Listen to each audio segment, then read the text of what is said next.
Welcome. Thanks for joining Nameless Fellowship for session 49. 49. 49. Whoa. Yeah. Ooh. Wow. Get excited. Woo, woo, woo. Nice. Yeah. We have There two we go, people Dad. missing. Yep. Yeah, there we go. We Okay. got two people missing today. So no worries there. We're going to still have a great time and a fun time. Get through. Almost on our way to session 50. So recap wise. You're such a uh, dad. yeah, I'm such a dad. I'm a dad. I'm a dad. I'm a real dad in real life. I'm a Great dad time. here. Good time. Good dad. So we had really done kind of a lot last session in terms of how much geography we had covered and locations and things, right? We had ended up at the Isle of Blessed. We had got information from Porig.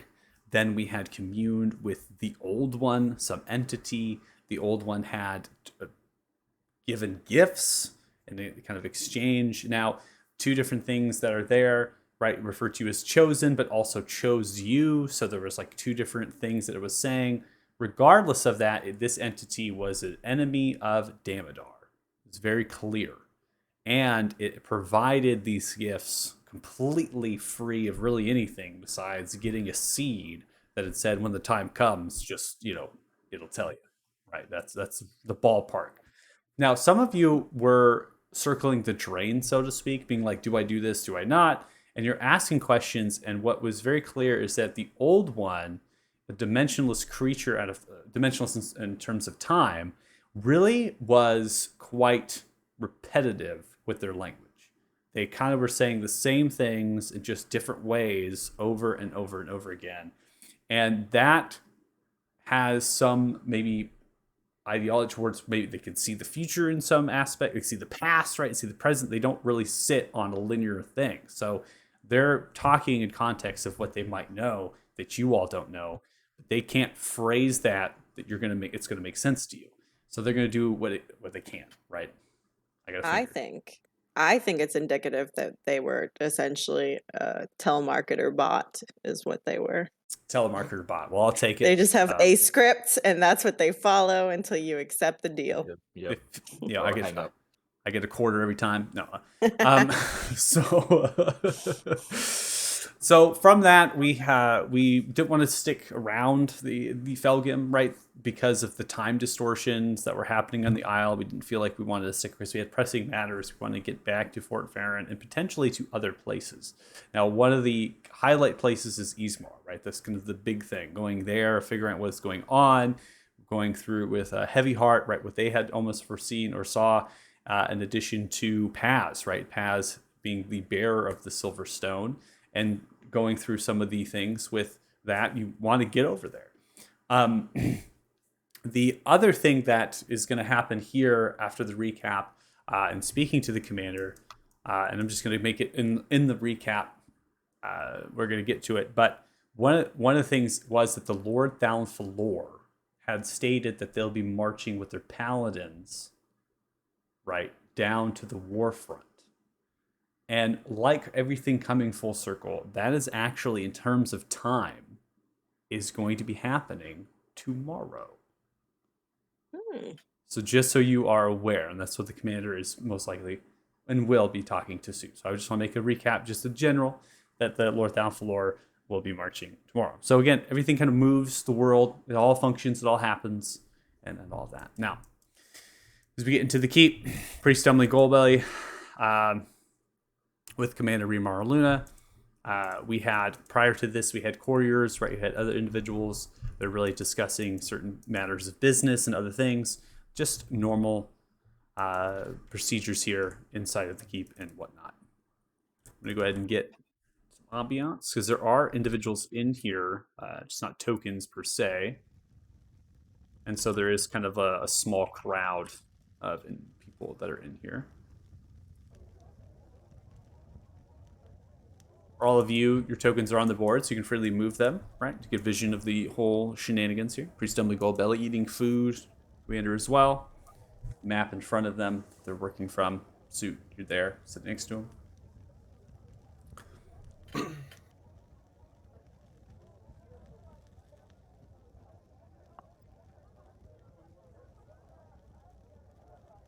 let's see, I just walked in, told them about the boat, um, and then sat down. Commander said he was gonna have somebody bring out some food for me. So I guess I'm just kind of just sitting here listening to what they're saying. I guess Just because listening. Okay. I'm still kind of fuming a bit about the little interaction beforehand. Okay. Basically, waiting to see if anybody else will join me at some point. He's a Okay, so sensitive you're boy. kind of waiting for others to join you in that endeavor. So okay, so the cook comes out, right? The name or right, that name kind of the same. Begin to give you your food and bestow it to you. The same type of food that the commander and the priest are eating. Something very simple: some smoked ham, a little bit of gravy, some vegetables and fruits and things are put upon it. And really, it's the evening meal. Priest Dumbly Goldbelly most likely is just here to enjoy it.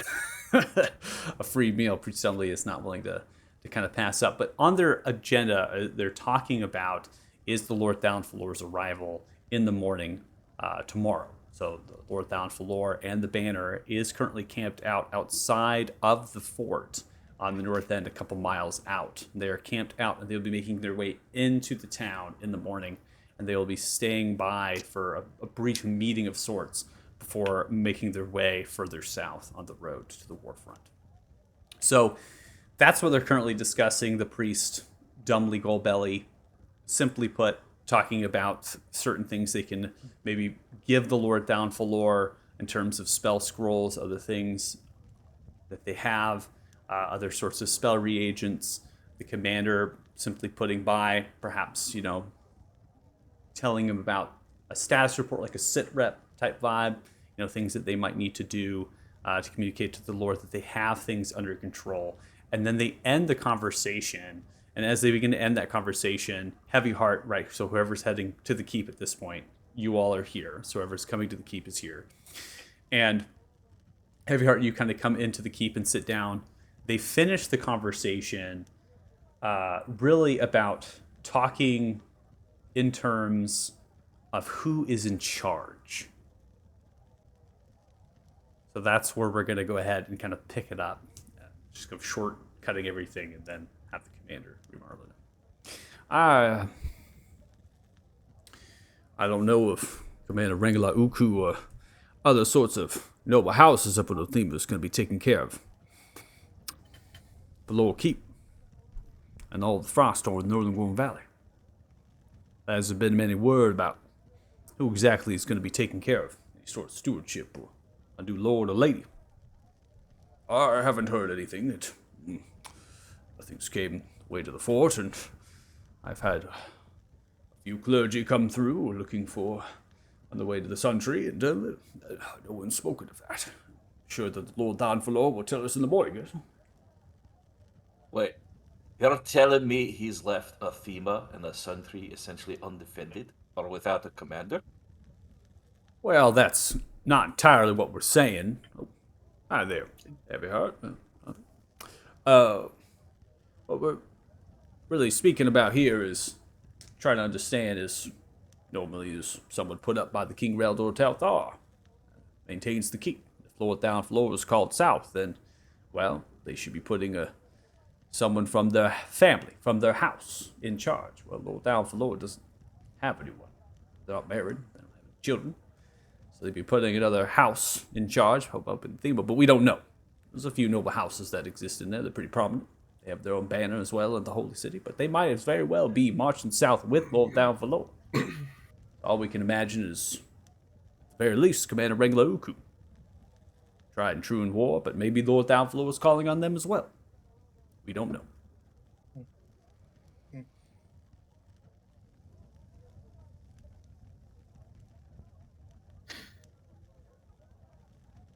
Alright, Thing's going to sit quietly. Do ascending. I will type to you, but it's going to be to the High Priestess at the Cathedral. I'll type it to you while other folks come in, do whatever. Okay. I believe the only other two that was supposed to be coming with you were Gilga and Wingsong, and they're both not here, so. Assume that Nice. silly fuckery was occurring, just comments Well- on food and Wingsong probably would have been outside messing with Fred, Oh yeah. and then Gilga's here with Thothig doing something. Okay. Yeah, we're just gonna probably zombify. Be like they're hanging around doing what it is they do. Listen to the conversation. Just face planting while drooling into the porridge and whatnot. Sure. Yeah, that works.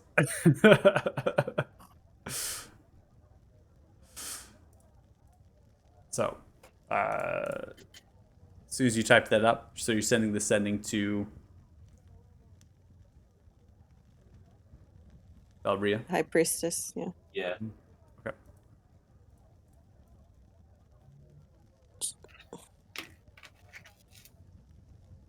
I seriously need to get myself a fidget toy. There. I always have to stop my wife from like taking apart the remote by fidgeting and stuff.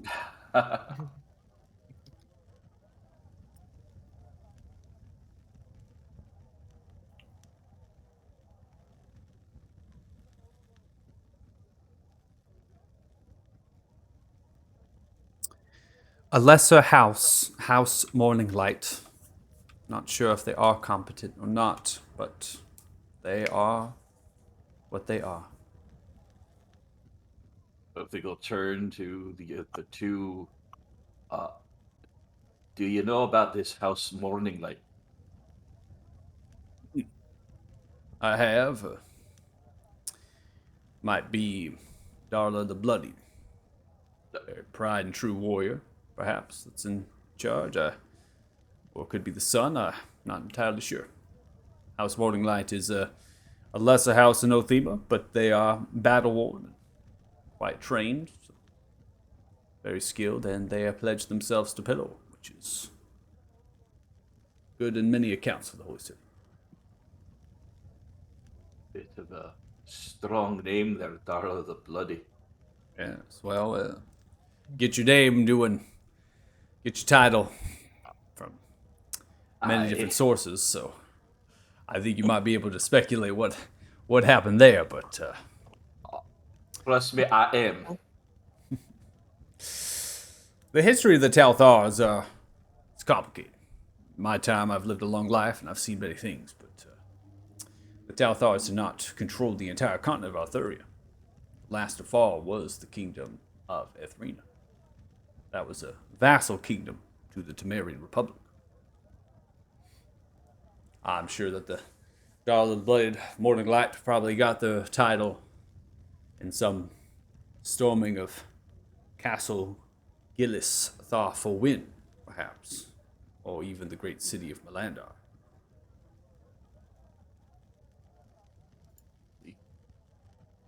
Well, that's who's in charge of Othema right now. At least that house. Well, if it's Darla, we don't have anything to worry about, but if it's the son, they're very young, and they have a lot to learn. There are other court that will aid them. Lord Dalfalo will not march with their court, so they most likely will help and be in charge, and House Morning Light will be the figurehead. Time will tell. Hey.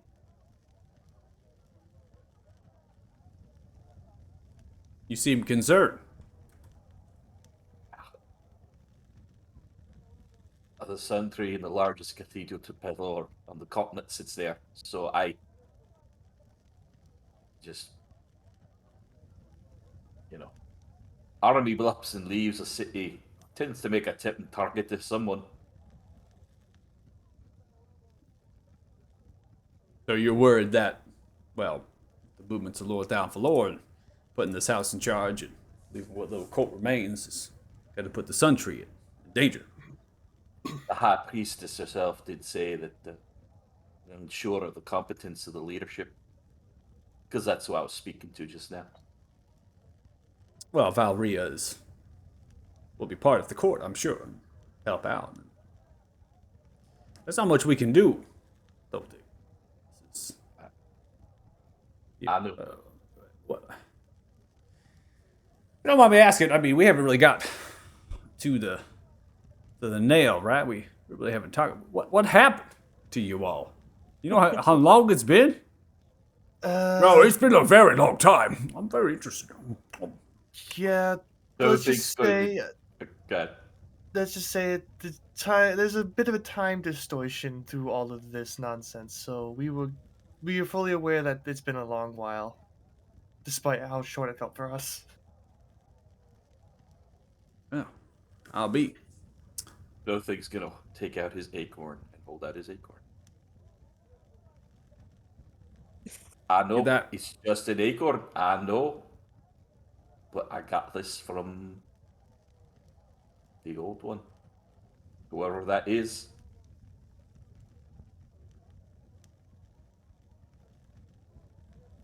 the old Offered one to is in the help us. marshes. No, Not exactly.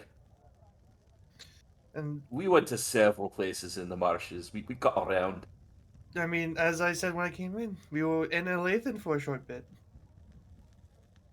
So I we went. Well, We had quite a bit of a journey through there. yeah, I see. Lots of adventure. I mean, is there anything you can tell us here at the keep? I Well, mean, we've rebuilt most of the wall here. We've done what we can in fortifying. Fetched a few soldiers. We're getting some more here. Send the couriers out. What can you tell me as far as what we can expect? Grugash is dead. Hmm. The Black Dragon controlling the undead horde is dead. So that is no longer going to be a problem for you all for now. There might be a new commander of the undead at some point, or maybe not. I'm not entirely sure because Varys said something about having the rest of the undead taken care of through a group of his interaction. So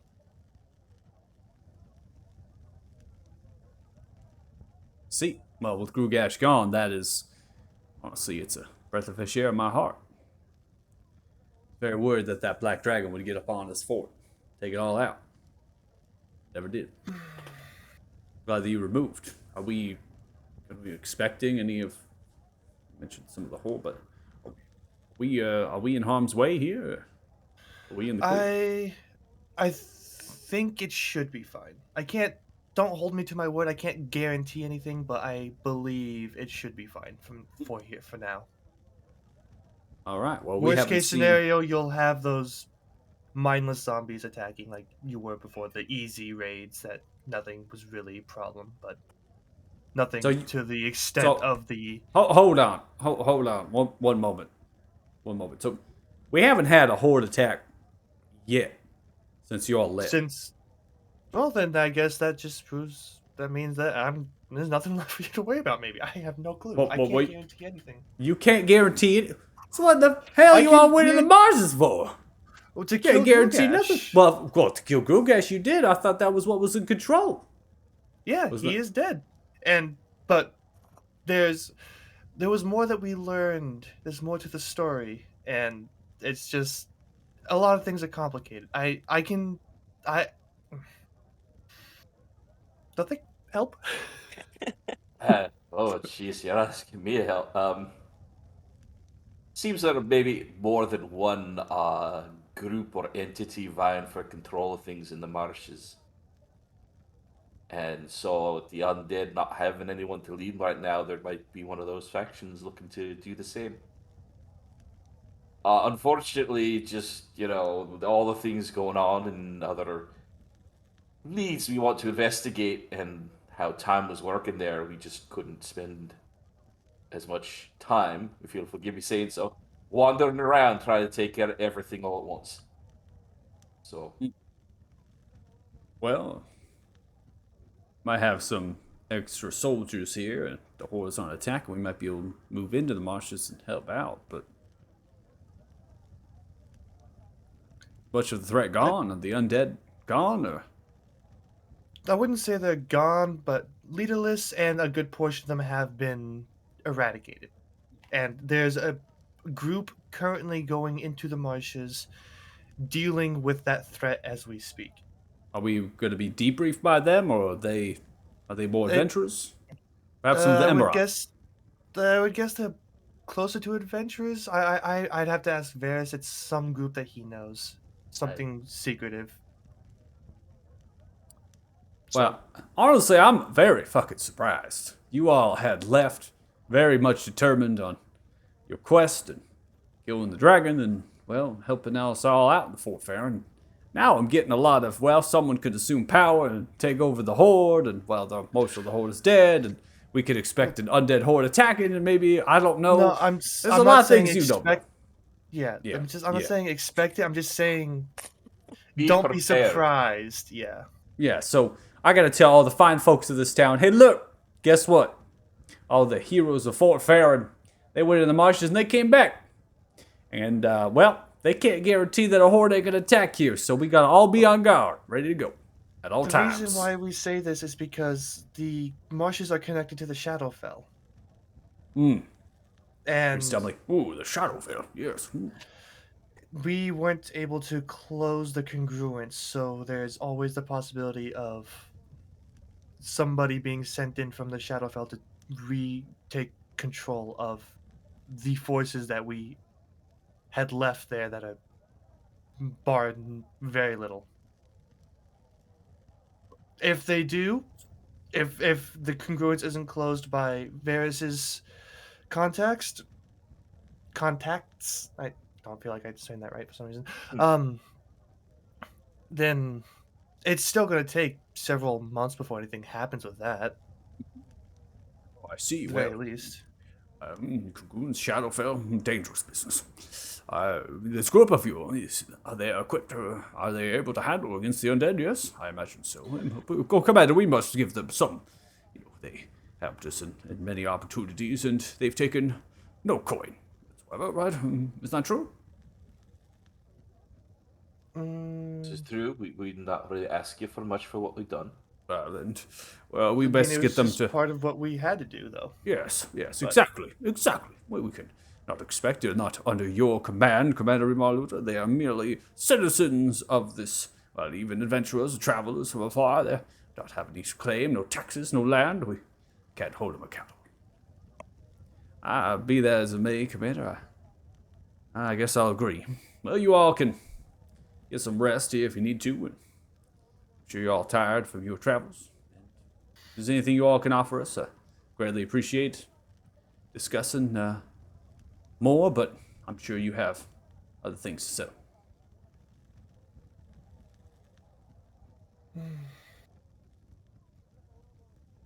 I think there are a couple things I might need to buy from the temple if they have them. Oh, well, we head over there. I have many different things in the basement of the temple. I'm sure I can give you some things. Free, of course, free. Cleric to cleric. All right. I mean, That's your best when you friend. find out what I'm asking you for, you may not say that. But Oh, well, we'll get to that point, I'm sure. Come on. all right. Commander looks. If you all do stay in the night and all, want to maybe meet the Lord down for Lord and communicate what you just told me, perhaps we can give the Lord some ease before they decide to head on to the war. Bad idea, actually. I mean, it's not a bad idea, but I really don't want to interact with him again. Not to be frank, just Is that out of character? no, this is in character, definitely. Oh, it's Just- character. Yeah, it's like would rather not interact with him again, but Well, he's a Lord well, Val I just- Lord. well, you're right. It's just the last time we interacted with him, there was some people in our group that was just a little off, and it kind of left a bad representation. I would just rather not go through that entire little fiasco. Well, this is again.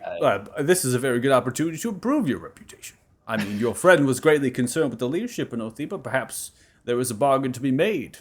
I'm not sure. Just really curious. I mean, the Sun Tree was attacked while we were there. I just want to make sure it doesn't happen again. Oh, maybe that's a good opportunity to speak to Lord Down for Lord themselves. Oh, The court- the court if is you yours. want to, Thothik, if that's what you wish to do, I will, by all means, go right on ahead. I'll try and keep Wingsong and Gilga away from that little interaction. I would appreciate that.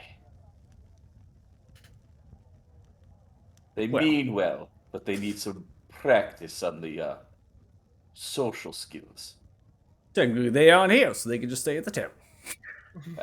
What? All right, now, well, breakfast will be early in the morning, and then they'll be heading out. So if I'll see you, I'll see you. Well, doors are open for you. We'll be having breakfast here at this very table. Very simple, very common. Gets a little bit of a breakfast and debrief, and well, you all have a good evening. Thank you very much for your service. We appreciate the hospitality, Commander. All right, just Thank you. see you, Commander. See you in the morning. Come on.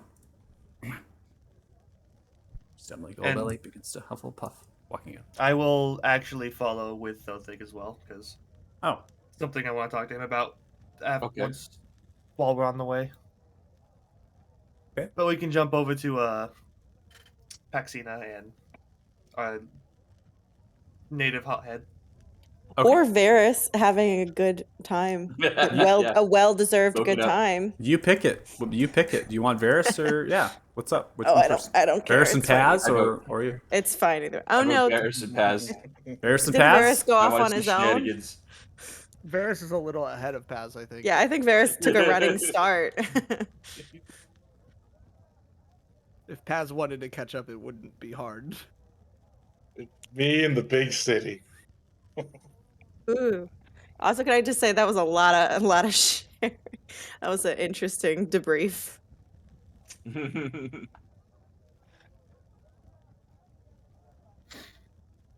What is putting? I think there's light coming off of your token, Heavy Heart. My It's token? just so holy. Where's Just my so token? holy. It's from your Mace of Disruption. I'm looking to see how to turn it Oh. off, and I tried. It didn't do Yeah. it. So that Can't. was interesting. Only Paylor can do that. I was like, why was Yeah, it turning off? Clearly.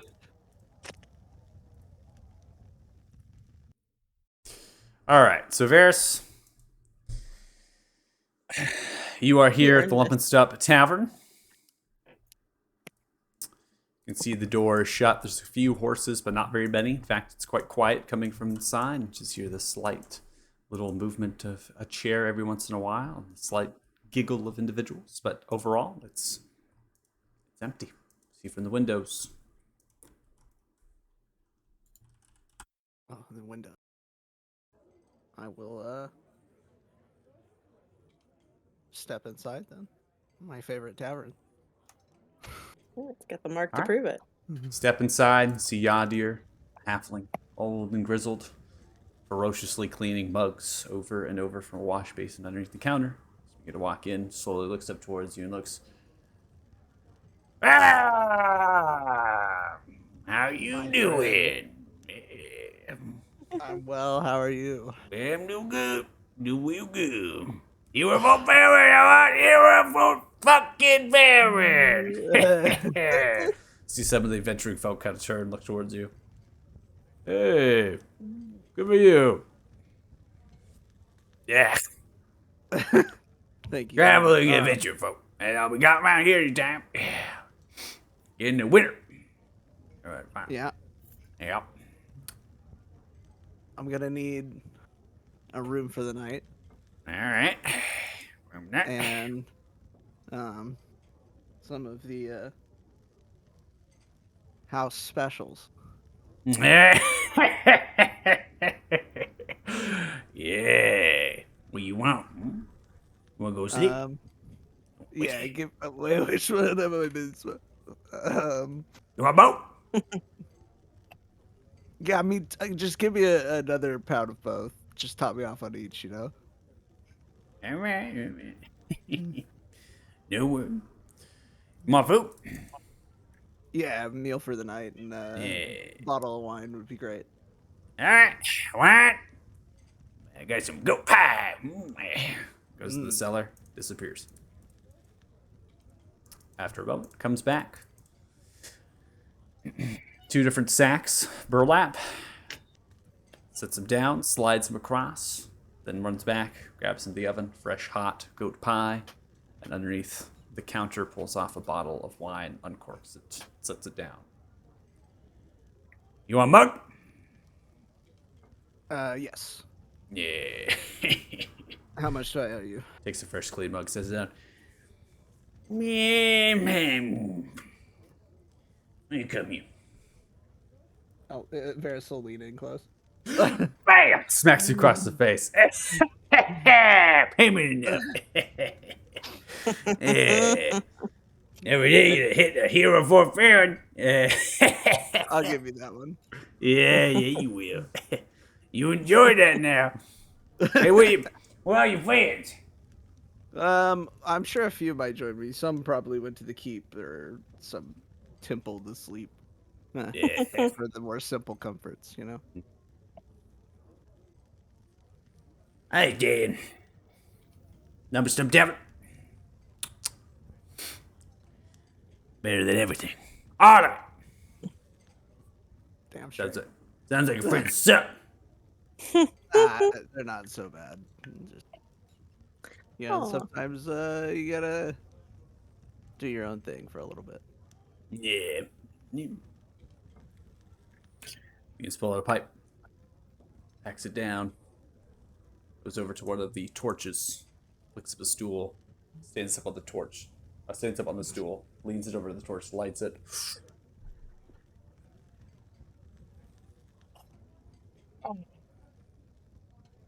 Yeah. It's good. And walks back. Varys will start enjoying his meal and his wine, and he'll pull out the horn that he got and like set it on the counter.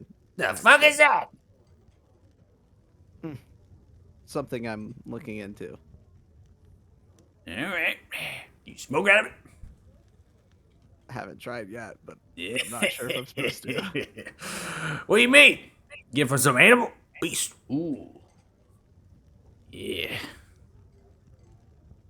Kind of just found it, so All right. All right. Yeah. Anything else? good for now. I'll holler if I need you.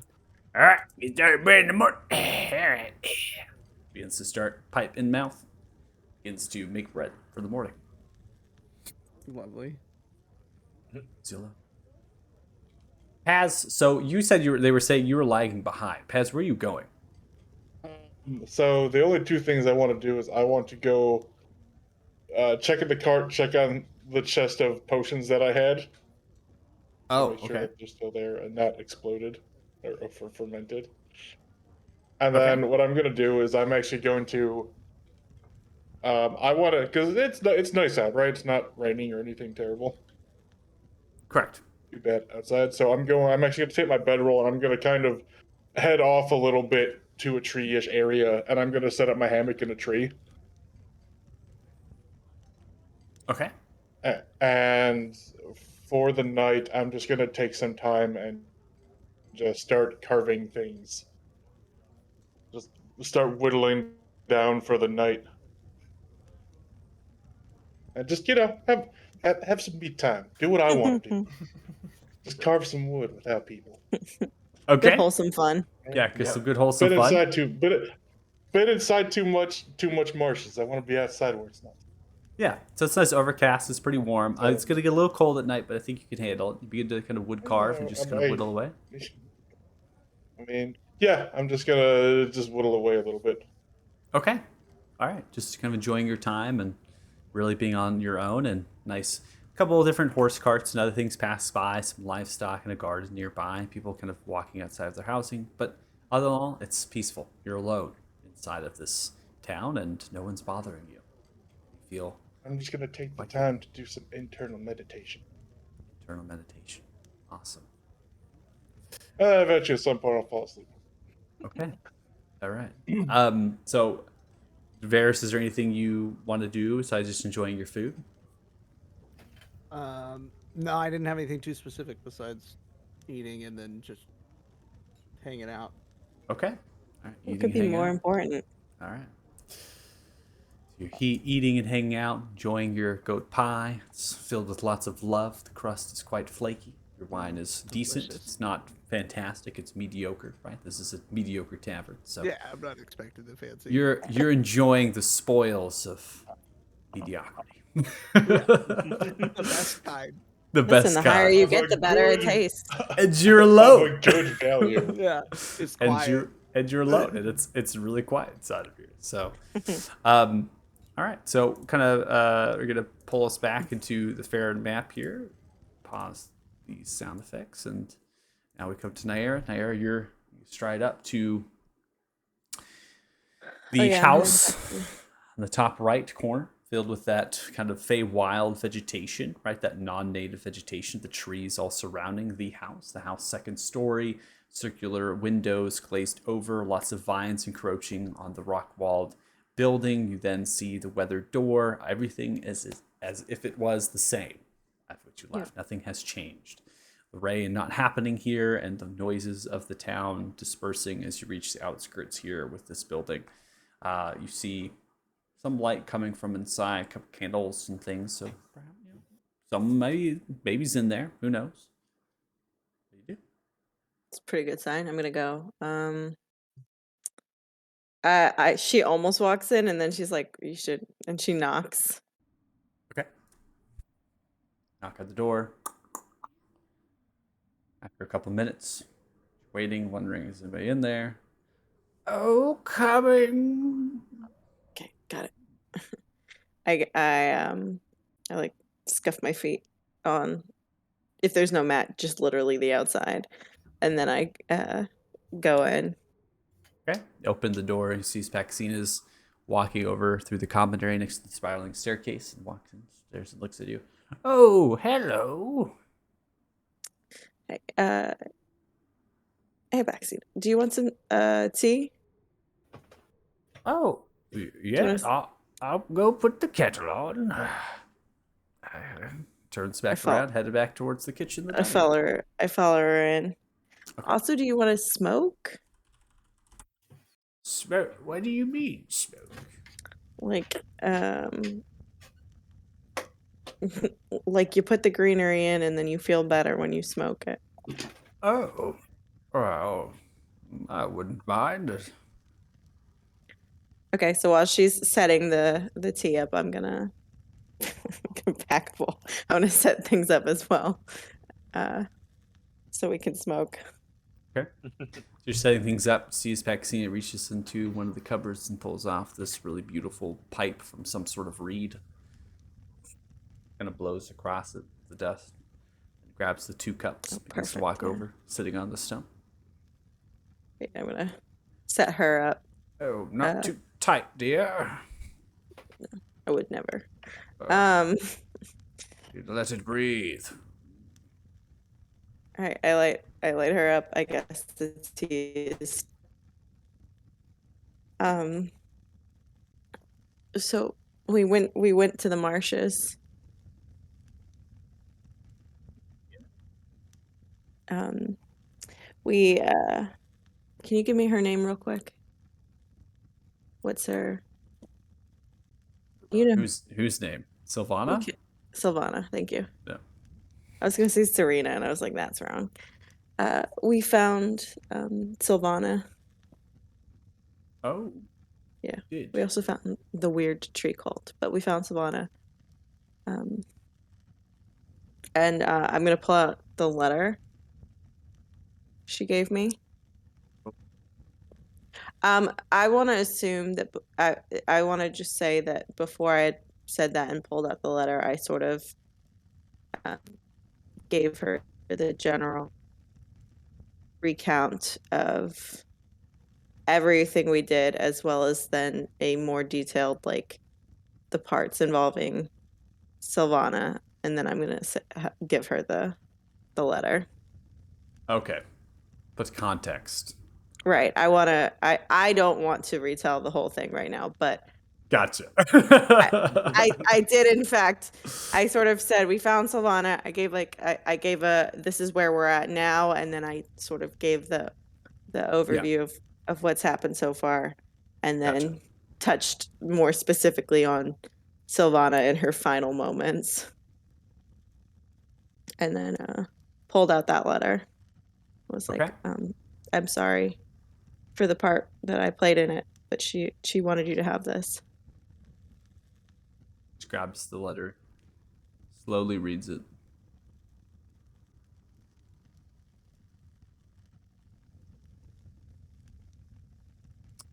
Well, You, dear, accomplished what I could not. So thank you. Yeah, well, I think it was just an age game, really. You pretty much kicked ass with the magic earlier. I had battled Sylvana numerous times. I attempted to bring their life back into the cycle, end their torment. Yeah, well, I mean, even if it's, you know, for the best, no one really wants to hurt someone they love. Oh, it was for my love for them, dear. It is how we are. Well, she's back in it now.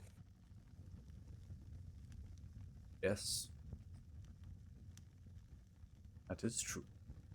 And where she will rest until she is brought and born anew. Perhaps in another life we could have lived beautiful and had children. Who knows? Well, maybe you guys will do that in the next one. Possibly. You haven't done what it is that I believed you would do.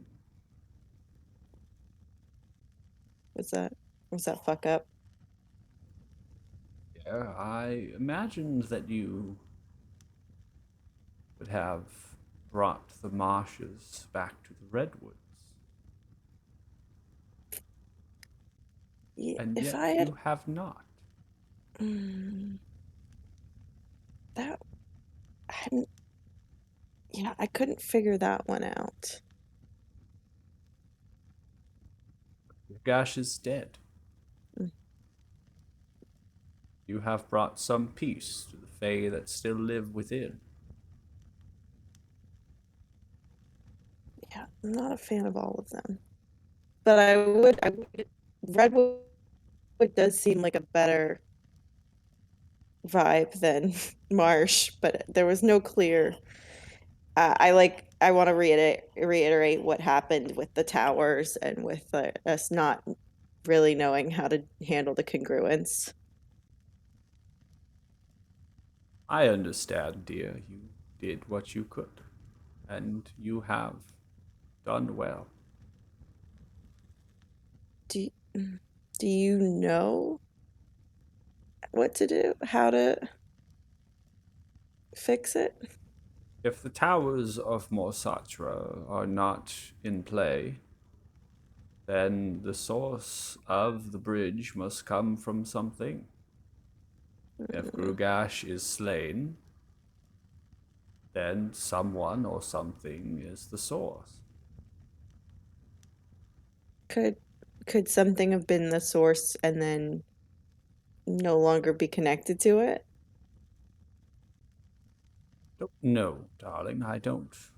All Hmm. I know is that Kalima was the start of this whole mess, and during the battle, we believed Kalima to be dead.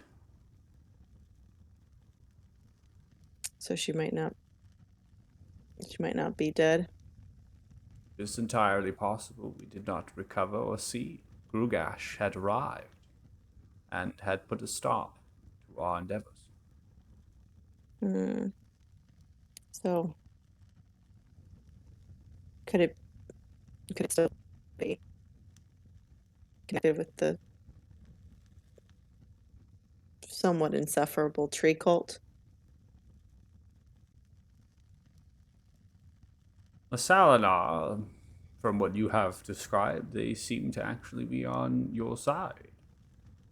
They Hmm. were allies to you, giving you Hmm. refuge and perhaps helping. I don't know. Yeah. Yeah. I mean, you're not wrong. It just didn't feel good. But No, I it guess didn't, dear. not dying also felt good. That was nice. I've spoken to the Salinar before. I even spoke with Kalima when they were not turned to what they had become. They are quite an interesting cup of tea. Hmm. Yeah, and that's saying something considering the tea that we're drinking. Hopefully it's good. Try. And So, do you think Kalima might be somewhere in the forest still, causing this congruence to stay open and run amok? if Kalima was the source of it being done before, then it stands to reason that if Kalima is still alive, then she would still be that source. I believed personally that the towers of Mosatra were involved, but you have stated contrary. It's hard because we kind of just go with what we're told as we bounce from place to place. More than willing, dear, you don't need to hold yourself at any sort of responsibility. You were guided and quested to go, and you have done what you have done. Your quest, when you came here, was to slay Grugash. That is what you Yeah. told me, and it is done. There is Yeah, not more beyond what I merely expected. But I feel bad. One, because Varys and I wanted to stay and handle the rest of the stupid zombies anyway. But also, you're not saying you're disappointed. I just, Dear, I have lived for a very long time. I am well over 700 years old. I have seen many things, and there's nothing that you can do that will disappoint me. Don't worry. as an individual, right? Like, not as my collective group. What do you mean? Nothing. They're fine.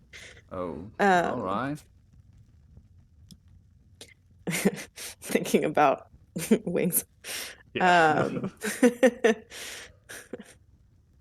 She, like, internally, she's like, there's nothing I specifically can do, is how I'm going to take that. Okay. um, we've got to keep moving forward and dealing with this Demodar situation because it honestly blows. And we've still got a lot to do. Of But course. I really would like to clean up that force at some point. It's been a huge source of unpleasantness personally. Soured a lot of things. And it certainly isn't a joy to be inside of. And the prick who thinks he's in charge in there love to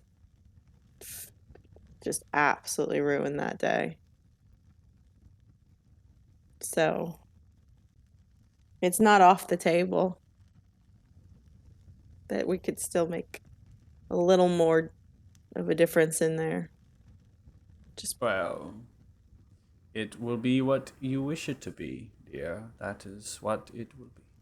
Don't worry. all right, well, don't go dying anytime soon, then maybe. My quest is done.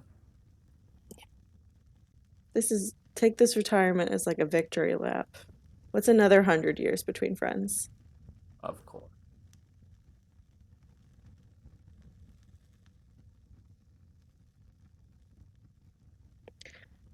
I don't suppose I could roll anything as far as trying to connect things and figure things out related to Kalima. Depends on what you're attempting to relate. Are you saying that what Paxina said, or were you saying what you experienced and relating to what they said? Like, what is the relation? I guess I'm trying to figure out what kind of role would either be just trying to reflect over the experiences and information we've received and try to put it together, or even potentially just like a history check as far as like that, again, that information. I don't know. It's interesting to me that she thought that we would do that, because that implies to me that it would have been a possibility. So to answer your question in that regard, they simply put believed that Grugash was the one responsible. So they were surprised that when Grugash was slain, as you had stated, that the Marshes did not return back to the Redwoods in some fashion. Right. And you also hinted at the congruence is not close per the story that you had described. So they were surprised that had not changed. That's what they were saying. They had expected that. Gotcha. Um, I think the other piece of information or story I wanted to share with them, just because they're literally the oldest person I know, uh, is so possibly, so maybe they know stuff. They've been around long enough. As I just want to uh, get their thoughts on. I want to share our experiences when we returned and went to Falgum, and Oh, what we experienced there. And which is to say, I'm truly recounting it to her. But again, I'm physically going to retell the whole thing, but okay. So you just wanted to do a recounting of what you yeah, experienced at Felgium at the Isle yeah, to Vaccine. yes. Okay. Well, I seems as though that the old one is of great power, not one that I know of. Does stand to reason that they are very interested in the fate of the world. Well, they certainly seem interested in removing Damodar from it, but do you think that you can really truly trust a god? There are many Feywild deities that frolic with the Feywild, and people that are there. It is, well, it is difficult. Deities work in mysterious ways, often cryptic and vague. Those that are, by definition, good tend to do so for the people, giving them gifts and love and nourishment. Others that you would refer to as bad take advantage. They lie and deceive. An effort to gain power. Now, one thing is true by both. They both wish to increase their influence. That is always true. Deities will always try to gain more than they had before. That is told by history and religion countless times.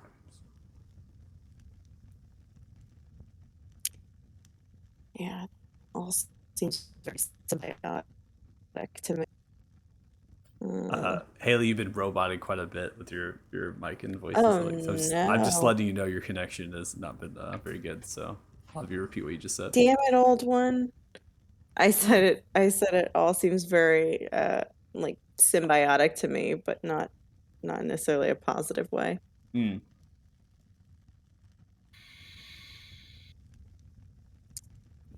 What did you expect when you told me this story of Felgum?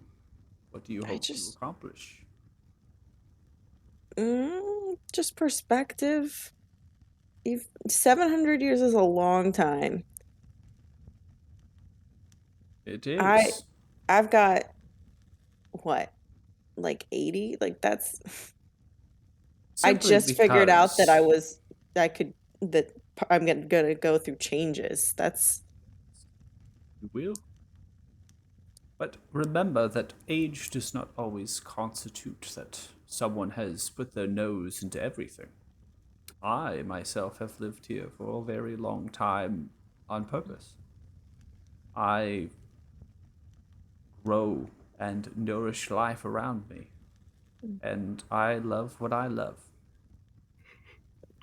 I don't try to dabble in the wisdom or meaning of deities. It's not my way.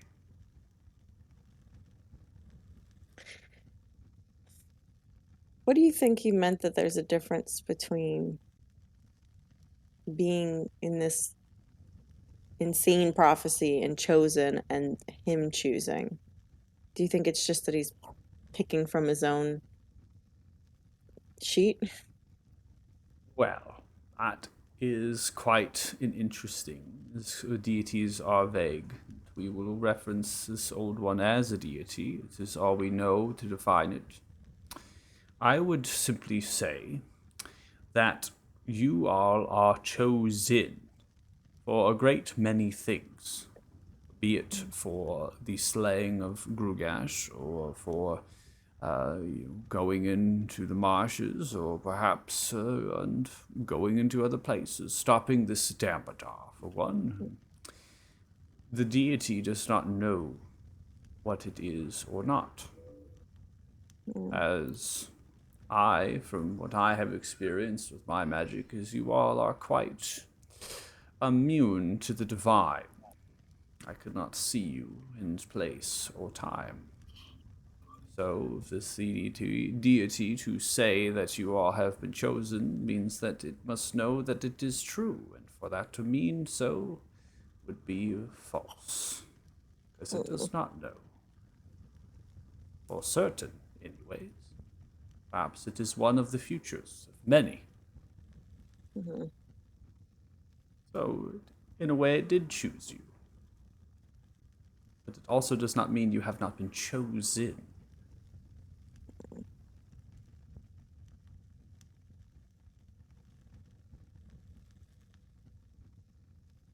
Life is so complicated now.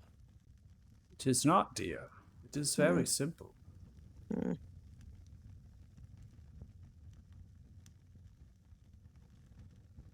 In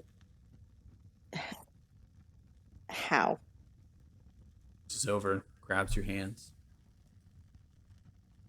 kind of holds it there, then undoes your hands, and there's a little bit of a rose inside there. Life will always continue, and the world will always move on, regardless of the actions of you or I. Mm. I hope so. Only complicate ourselves when we do not listen to our hearts. You need to be guided by what is inside of you, and not by what the world is telling you.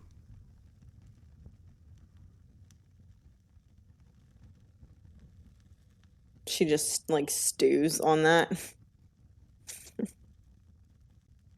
Just seems like internally and externally it's a lot of yelling. There is a rage inside of you. You must find peace with yourself. Clouded heart is as close as a ship in a storm finding its way to shore. I think I'm more comfortable steering that ship. That is so, then it will be always complicated, and your decisions will always be impacted.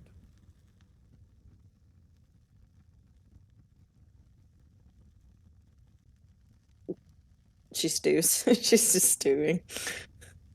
All right, well, stew away. That's fine. She just like resets everything. It's like, all right, well, I don't think I'm built for peace. You only wear scars, dear. And if you allow the scars to own you, then you will always be a slave.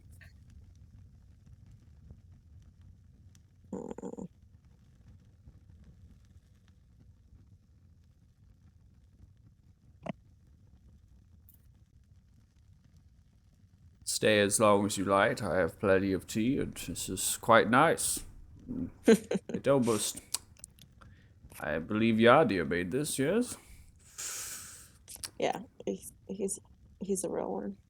Yadir is quite talented.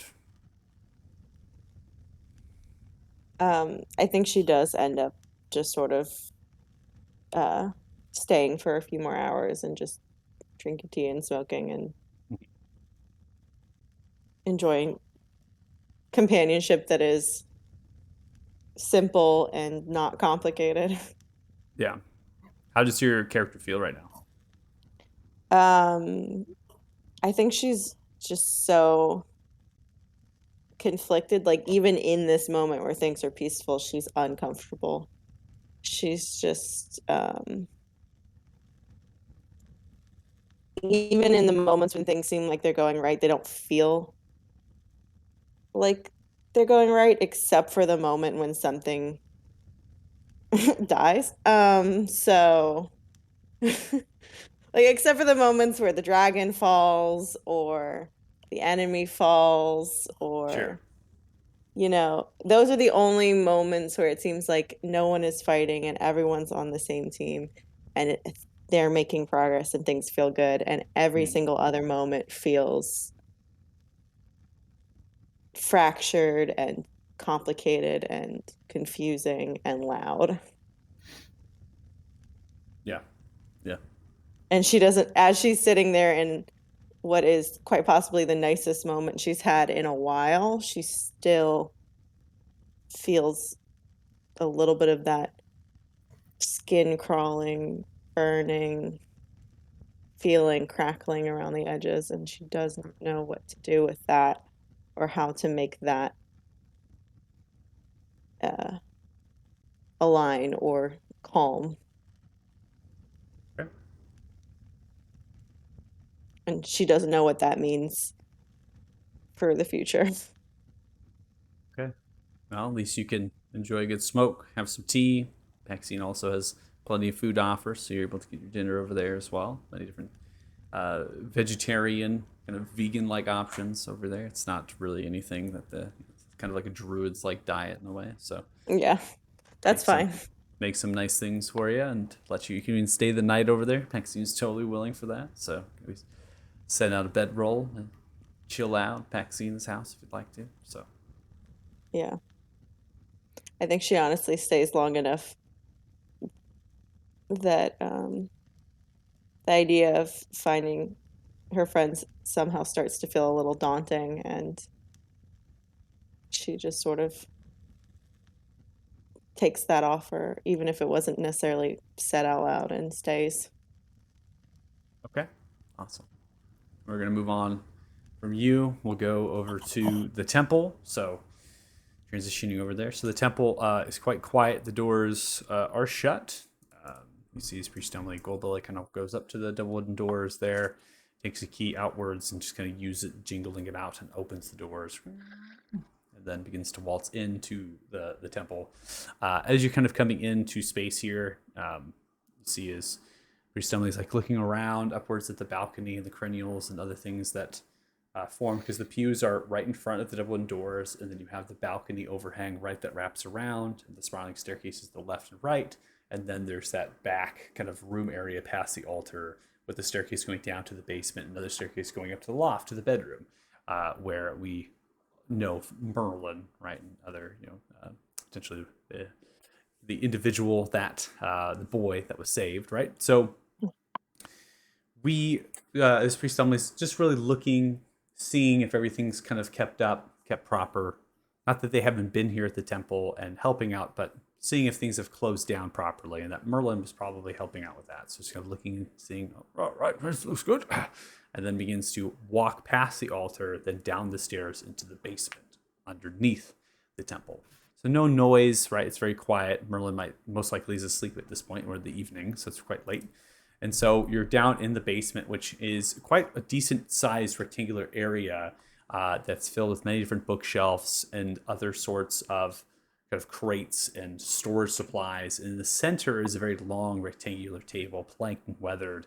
And there are a mixture of different vials and other things. And the priest Emily is always kind of creating holy water, is always doing certain rituals and other castings in their free time. In addition, they have a podium with a quill and ink pen and ink itself, and it seems that they're drafting through books. They're actually writing and doing other things as well. So you're seeing that in the corner of one of the spaces.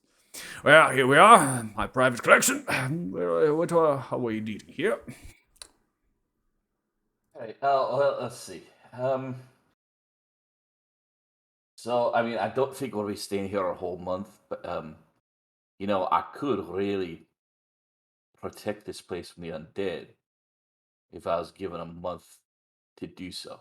But we won't be staying. But I will need some holy water and incense, and well, I have to check with the rest of the group because we have some gems, but I need powdered ruby, which is a touch unusual. But You need a so what? yes, above table. Above table, do we have gems left, or did we sell them all?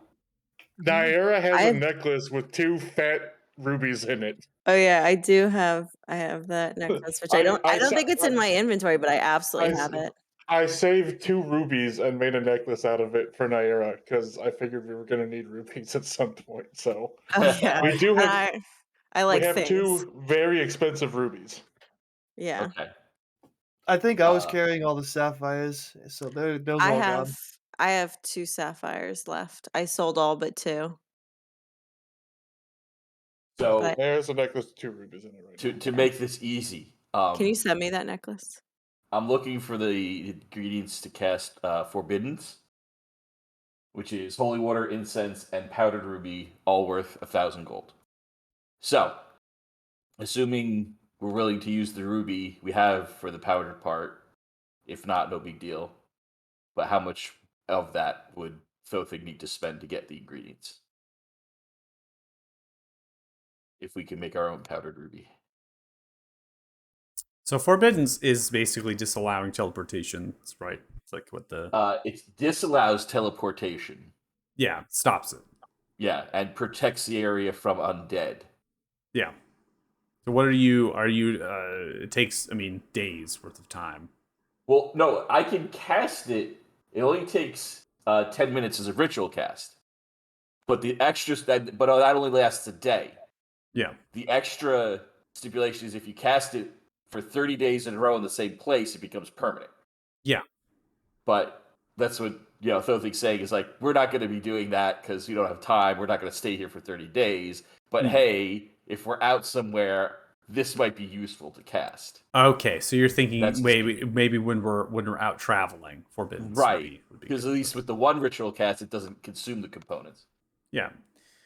So Priest Unbelievable Blade is not going to have a ruby of that value underneath the temple here, but definitely can get you holy water, incense, and other sorts of things. They have diamonds enough for revivify down here as well. So there's some diamonds and whatnot, and there are some things, but yeah, ruby of that value, I don't think Priest Unbelievable has any rubies. So again, honestly, the question is special. Is it okay if Thothig uses one of those rubies, those big rubies that Naira has? Can I ask just out of so you're trying to do all this just for one day? Well, if he ritual casts it, he can do it multiple times. Right, because the components don't get consumed. But is it like an email? Can you schedule it for the next 30 days? Or like I'm just trying to No, So if you- I cast it in a place, it lasts in that place for 1 day. Yeah. Right. So Haley, so what he's trying to say is that when you're out traveling and you want to make sure that Okay, so undead you're can't not- befell you, right? Right. I And thought you were people don't find trying it with to teleportation. figure out how to keep it here. No. I understand. In Yeah. general, if you ask Nair for a ruby, she'll have to check with Paz if he minds, but she would do it. Didn't look, this is just wouldn't the 2 rubies use 300 gold pieces each? I don't think they were like the super large ones that were worth a lot. I was thinking of the 300 ones. I haven't No, used any of I saved 2 of the big ass ones. Oh, Right. the big ass ones. Okay. I got the 2 of the 5,000 a piece. I think they were. Yeah. I'm just wearing them. Okay. Just casually walking around with 10 I'm grand just on her neck. I'm just happy to have Wow. them on my neck. That's Yeah. I just like things. I Freaking might be a blinged out here. magpie. This might have actually just been. Yeah, no. cool. So, if Anera is, totally cool. I gotta check with Baz first. Yeah, so I think at that opportunity, just a general priest assembly is not going to have it anyways, so they can get you set up enough, with the incense and holy water in terms of that. Right? They can get you all that. So we're going to drag you into inventory here. Incense. 5 blocks of incense. Yeah, it's not appropriate to regift a gift unless. Yeah. Oh, honestly, the only reason I did it is that so like we're not just carrying around those gems. Then 3 flasks of holy water they can give. They also have more crates of holy water. They actually have 24 flasks of holy water they can give out. But that's a lot of weight. That's a lot of stuff. So Yeah. We got a Alright, big target. I Didn't we also bless the need- rocks that make water? Can't we just do that and then it's always holy water? I mean, a good priest of Paylor would. Do you have I'm just saying, then it's always you unlimited have holy. divination items here? I'm looking for maybe about I say 300 gold worth. I believe I do. I can get something. No worries. Alright. That's 3 casts of Find the Path that he's buying. Okay. That's... You're turning into a very expensive character now. Hey, We're buying a lot you of want me to stuff. cast the good shit or not? Alright? That's why he's getting all this for free from Dumley. You know. So wait, Okay. is Doubly giving this to throw thing for free? Yeah. Okay. You said 500 gold pieces, so 5 casts? 300. 300. 300, so casts. 3 casts. Yeah. Okay. All right, it's going to give you 3 pieces of bark. Okay, that works. They're not from the sun tree.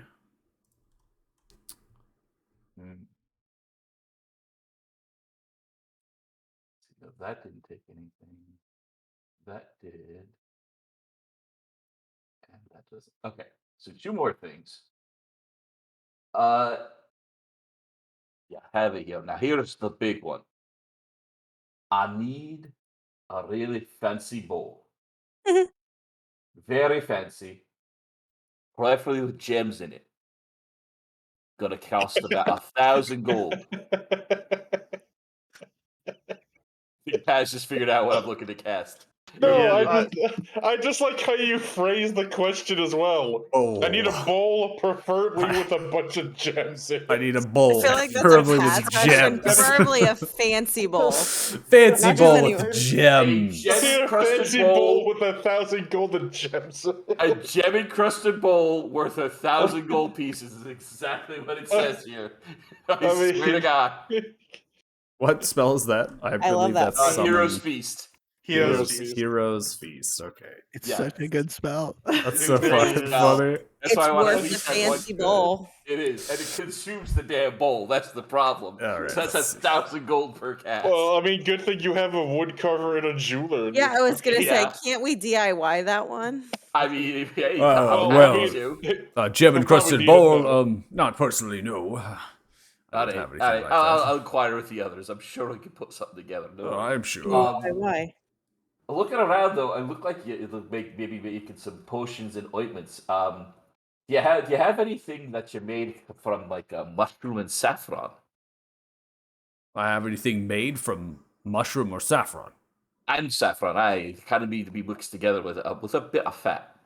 If You rub it on your eyes, and you see everything.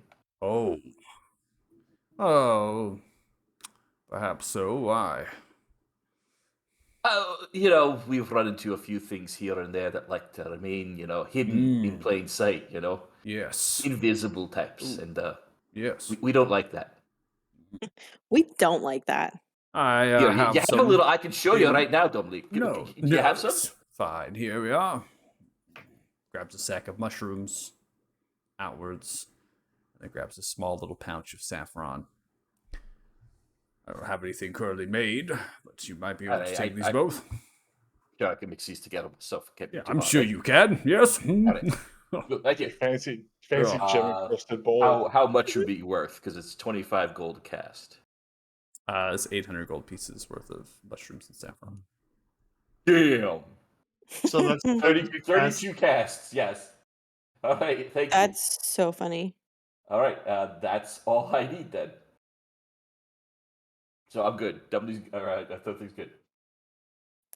Pleasure doing business. Yep. Okay, I'm gonna go ahead and put just mushroom and saffron 32. Oh, yep. I see it there. Yep. And then I have custom sections now, so we can actually divide your things up, Yes, I would Mm. appreciate that. and I can put them into the spell component section, Right. like the golden reliquary that can go into. Yep. Yep. The divination materials, the diamond dust. Ah, we love an organized. Yes. Yes, we do.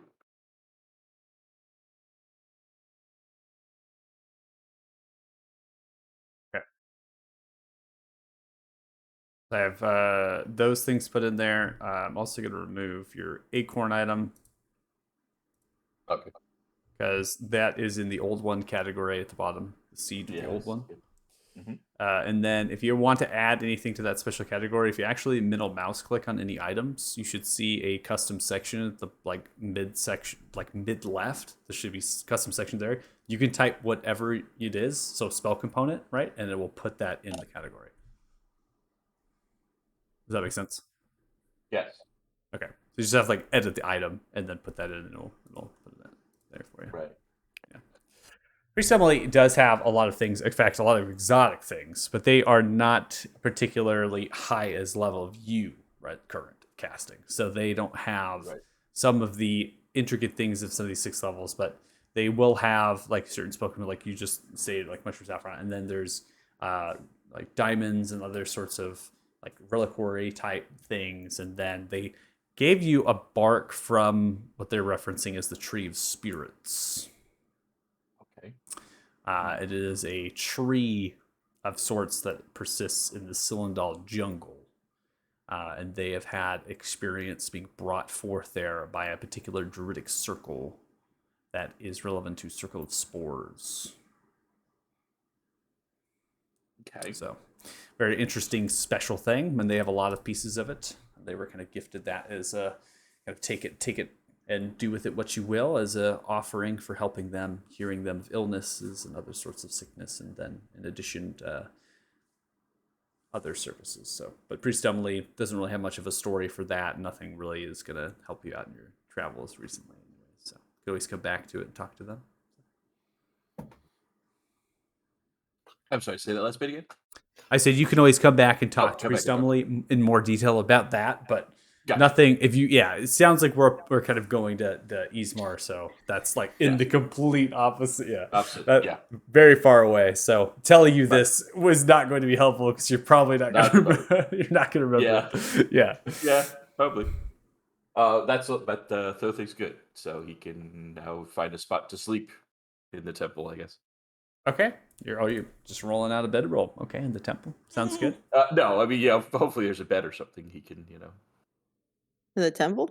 In the temple?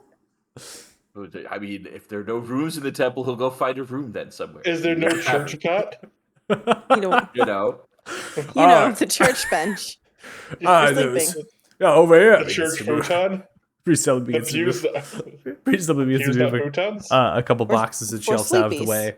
And reveals that there's a couple different cots in one of the corners of the rectangular space, and begins to clean up. Oh, get some fresh sheets. You can more than welcome to sleep here. My loft and where Merlin sleeps, we share one bedroom upstairs. That's all the temple has to offer. But you more than welcome to take these here blankets, of course. And cracks open a crate, pulls out a bottle of whiskey, slides it. If you need anything to keep you warm, perhaps here's some whiskey. Yeah, all right. Thank you. Yeah, you're always welcome. He goes away. Eventually brings back sheets for you to rest and to get some sleep. Okay. Well, so are you sleeping on the cot? No, I was going. I just wanted. You had to talk to Thothig. Yes, I just wanted to have a conversation with Thothig, and then I'll Yeah. probably head back to the tavern where Wingsong is, Okay. or Fort Fair, and depending on where Wingsong decides to sleep. But knowing Wingsong, it'd probably be the tavern. Yeah. Hmm. Yeah. Once Dudley leaves after bringing all the sheets, I'm just like, Okay. "Alright, so Thothig, the that little conversation we had about you having a way to figure out my past or who I am or whatever. Hi there. Um, I don't think that's necessary anymore. Why you say that? Well, the power that I was granted from the old one, I can use it to remember my past forcibly. But there's a problem with that, as Which I've is learned. It's not so much remembering my past as it is slowly dragging me back to being Torgoroth, you're trying saying to do remembering who you are could turn you into who you are. into who this body originally belonged to, yes. All right. But I did find out something from the tidbits that I did get. One, you were absolutely correct. I am no fucking child, despite my appearance. I mean, it just seemed logical that Yeah, Togoroth's original appearance, from what I can remember, is much taller than what I am currently, which is very strange. all right. And I also, in the memory, remember seeing Grugash much, much younger. He did not have any of the he was much smaller, didn't look like he was literally half decayed either. So, but All right. but that's a problem that I have to deal with now too. I can't remembering my past slowly will bring this body back to Torgoroth's, and I will cease to exist, I guess, because I'm technically I'm not even supposed to be here. I am just a random soul fished out from the aether, thrown into this body to complete a prophecy. Soul thrown in a body. So you're saying the body isn't yours? It's No, Torgorath's. it's Togoroth's. I am a different entity, I guess. I'm because when I was speaking with the old one, he said two souls in one body. Ah, Torgoroth, Torgoroth's soul, and then my soul. all right. Um,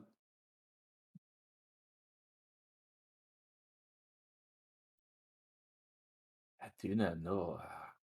I could do it, but I mean, let's just say for wild speculation, lad, would you want to be rid of this Torgorath? You know, cast him back to the ether and you just be you.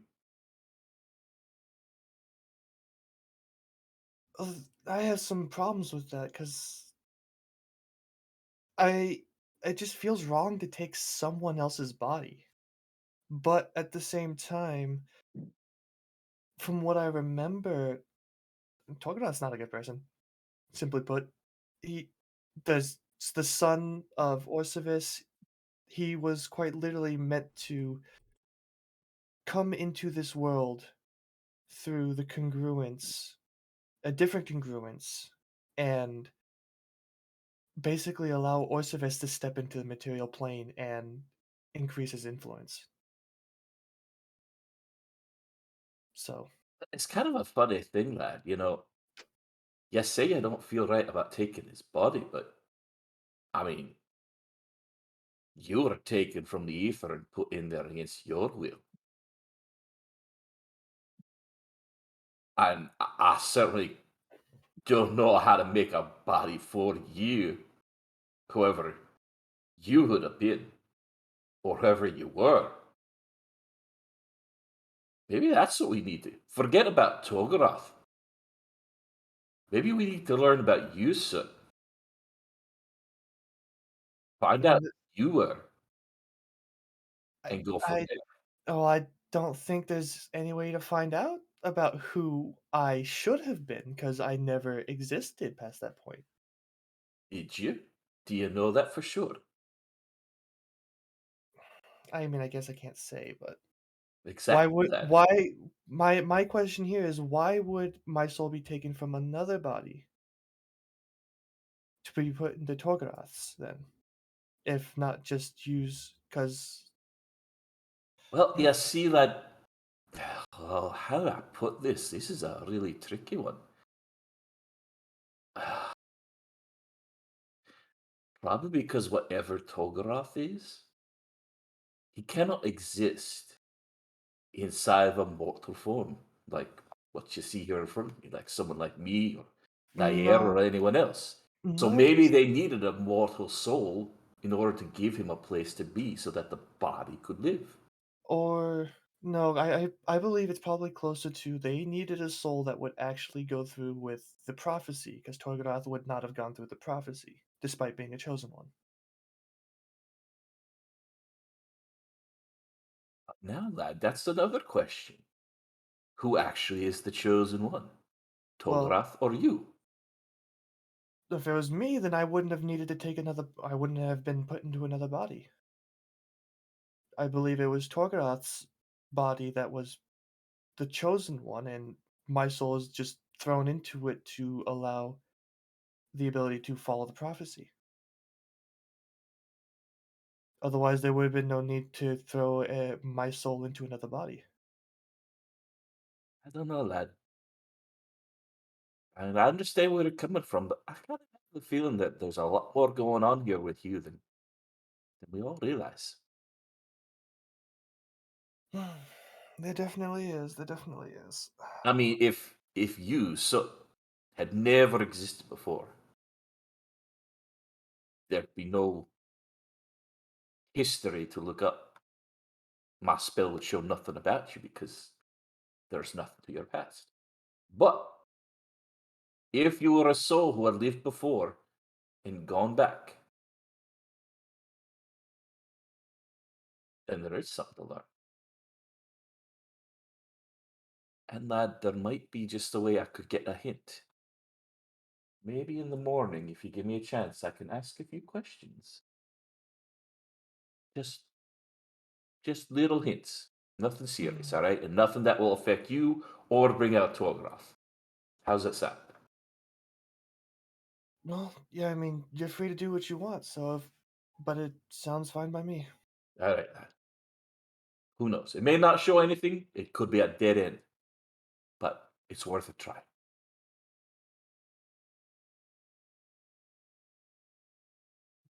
All right. Anything else I can do for you?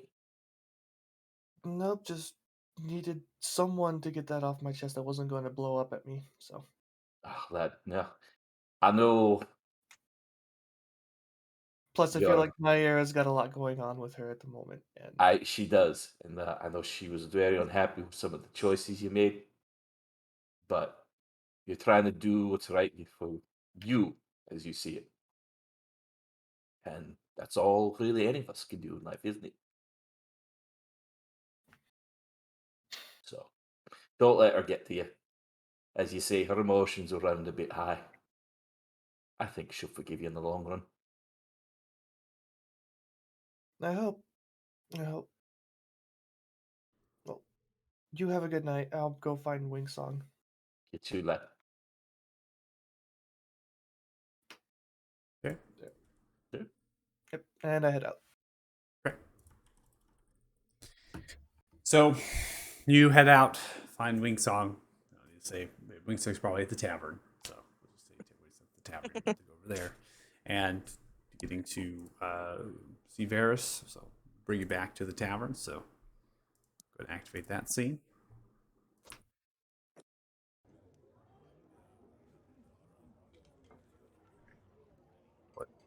So more traveling folk that have arrived, but really not much else. Just a few more of the tables have kind of People have made way in, buying rooms in the tavern here, Varys, so nothing has really changed.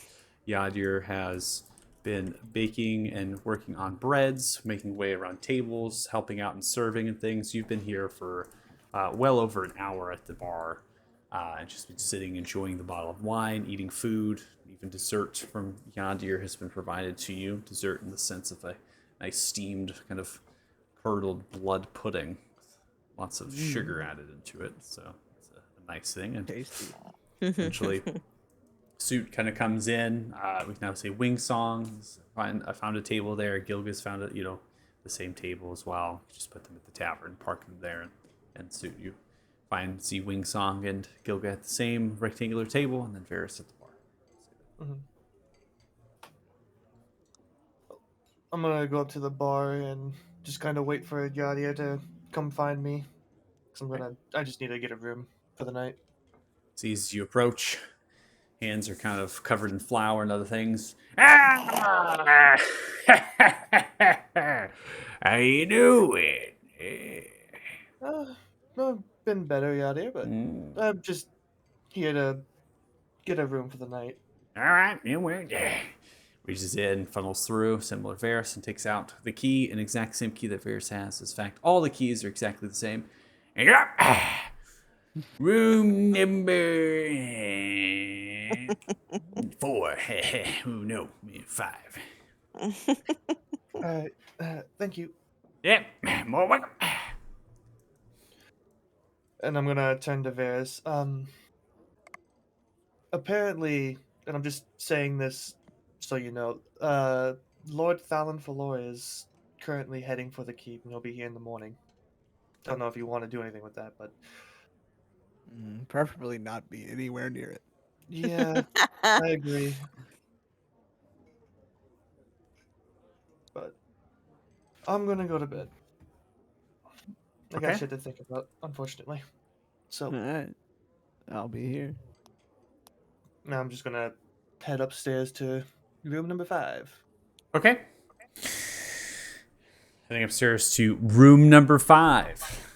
Brought into meager things, right? We know that the bed itself is not very great, and there's a little bit of a nightstand and kind of a wardrobe, communal bathroom in the common space as you make your way up the staircase. So everything's all still somewhat the same, hasn't really changed, and definitely hasn't been very cleaned cleaned well at all. So, but you know what? It's habitable, and you're able to get your long rest. I'm going to just go ahead and transition us off of the map back to the town map, kind of putting ourselves now in a broad scape as I'm going to subdue the sounds of the taverns. No need for that. And you all can go through a long rest. It seems like everyone's kind of accomplished what they would like to do for the day. You're going to see an error when I change the day. Don't freak out.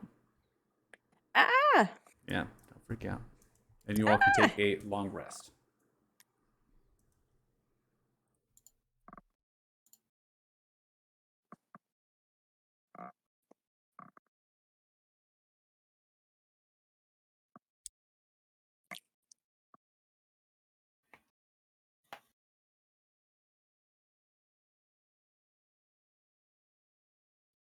So, as you all go through your long rest, there is a light rain that is beginning to form, kind of falling down. So, Paz, you're kind of woken up to some rain that is starting to fall. There is lots of movement inside of the town that, Paz, you're able to hear at the present moment as horse carts and other sorts of horses in general, traffic-wise, are making their way through the town, many of which are with the surcoats or the flags, kind of these large kind of flags of the symbol of Falor, so the banner of Falor. They are servants. They are really relatively citizens, like people, just in general. But they are pulling different sorts of carts and wagons and other things that are riddled with supplies, right? There is many, many wagons full. And as those kind of are pulling through, they're finding different spaces within the town, and they're continuing down the town and almost just a lateral linear direction, I should say, towards the southern entrance or exit. But they have to take a little bit of a way to kind of funnel much of their stuff in here. Then they begin to spill outside of the town So those at the tavern are now being able to see this. And then at the temple as well, right? You're able to now hear the sounds of the commotion of the crowds and the large amounts of traffic of horses and the rain, things. So in general, there is a large movement of people in this space. Paz, you're continuing to watch, you're continuing to observe them, and much of the supplies are food. They are armaments, weapons, and armor. They are like mobile blacksmiths and fletchers, right, and other sorts of leather workers. There's actual people that you might have seen in Othema and some of the shops, like shop owners that have taken to the road, that they will be closing up their shops in Othema and actually doing their work and profession down on the warfront. And as you continue to count, you're now at the near 1,000 mark of people that have passed by you. And so they're spilling outside of the town because this town's not big enough to have that many people. And now you have soldiers. Soldiers are on foot, walking in certain patrols as they're marching. They're covered in either half plate or plate armor. They have generally halberds or glaives, and then a somewhat of a long sword, shield on the back, and they're kind of marching in order. And then a commander-like individual, a house noble of sorts, either a second or third commander in badge to the Talthars, but with the actual surcoat of Falor, rides upon a pristine war horse in front of the regiment force. And you're seeing that the banner is kind of almost like a Roman-esque legionnaire style, that the banner has to pertain to that house lord, to the people perhaps under them and Lord Balnfalor, and they are taking them into battle. So they're kind of leading through with that. Now we're going to kind of create a crowd-like effect. So there's just one long procession going through, like the Correct. center of the town. Correct. So it's impossible to go from like one side to the other. It's possible for you, yeah, no, For yeah, Paz? No, for Paz. but it's just like it's just bisecting like the main road through, going north to south. Okay. Yeah, correct. So there's many Awesome. alleyways and a lot of people from the town, right? They're opening their I eyes. can't count to 1,000. You can't count to 1,000? I have an intelligence of 8. It's Oh really my high, God. okay? What That do you is do with all the awesome. hundreds? I run out after 21. I get to 20 and I start over. How do you know how old you are? I don't think he knows that. I don't think that one's on the. You're 21? I'm 10 years old. I'm 10 years older than I was before we entered the marshes. That's true. So So 31? he may never know. You can't count that high? Older than that. You're like what, 50 something now? Well, yeah, but if you can't count higher than 21, does he think he's still 21? Maybe he thinks he's two 20s. Oh, sorry, it's 64 now. Oh, Advanced three math. 20s. Advanced math. 320s just breaks him. What? He's like, I know What do you have 320s? It's just insanity. What do you even do with them? How old does he think Varys is? Never asked. Never occurred. Yeah, fair. Just thinks that he's older. Just thinks that he's a lot older than you because you look haggard.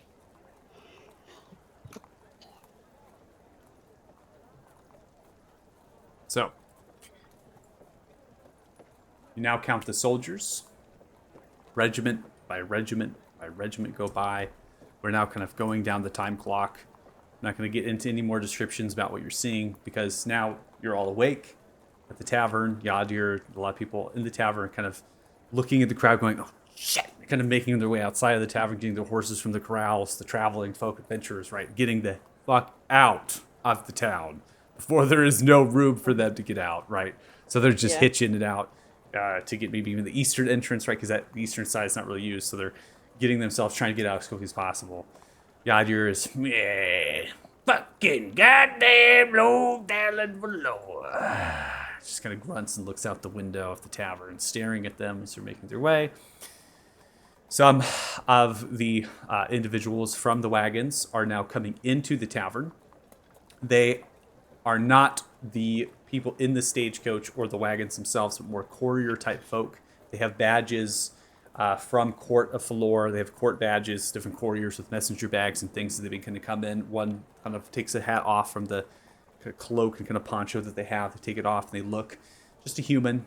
Description, very basic, kind of brown hair, brown eyes, fair complexion, very young. They have a little bit of a stubble face. By royal decree of Lord Down Falor, all food in the tavern. Then takes out a note. All food in this establishment is property of Lord Down Falor. What? What is that? What the fuck is it?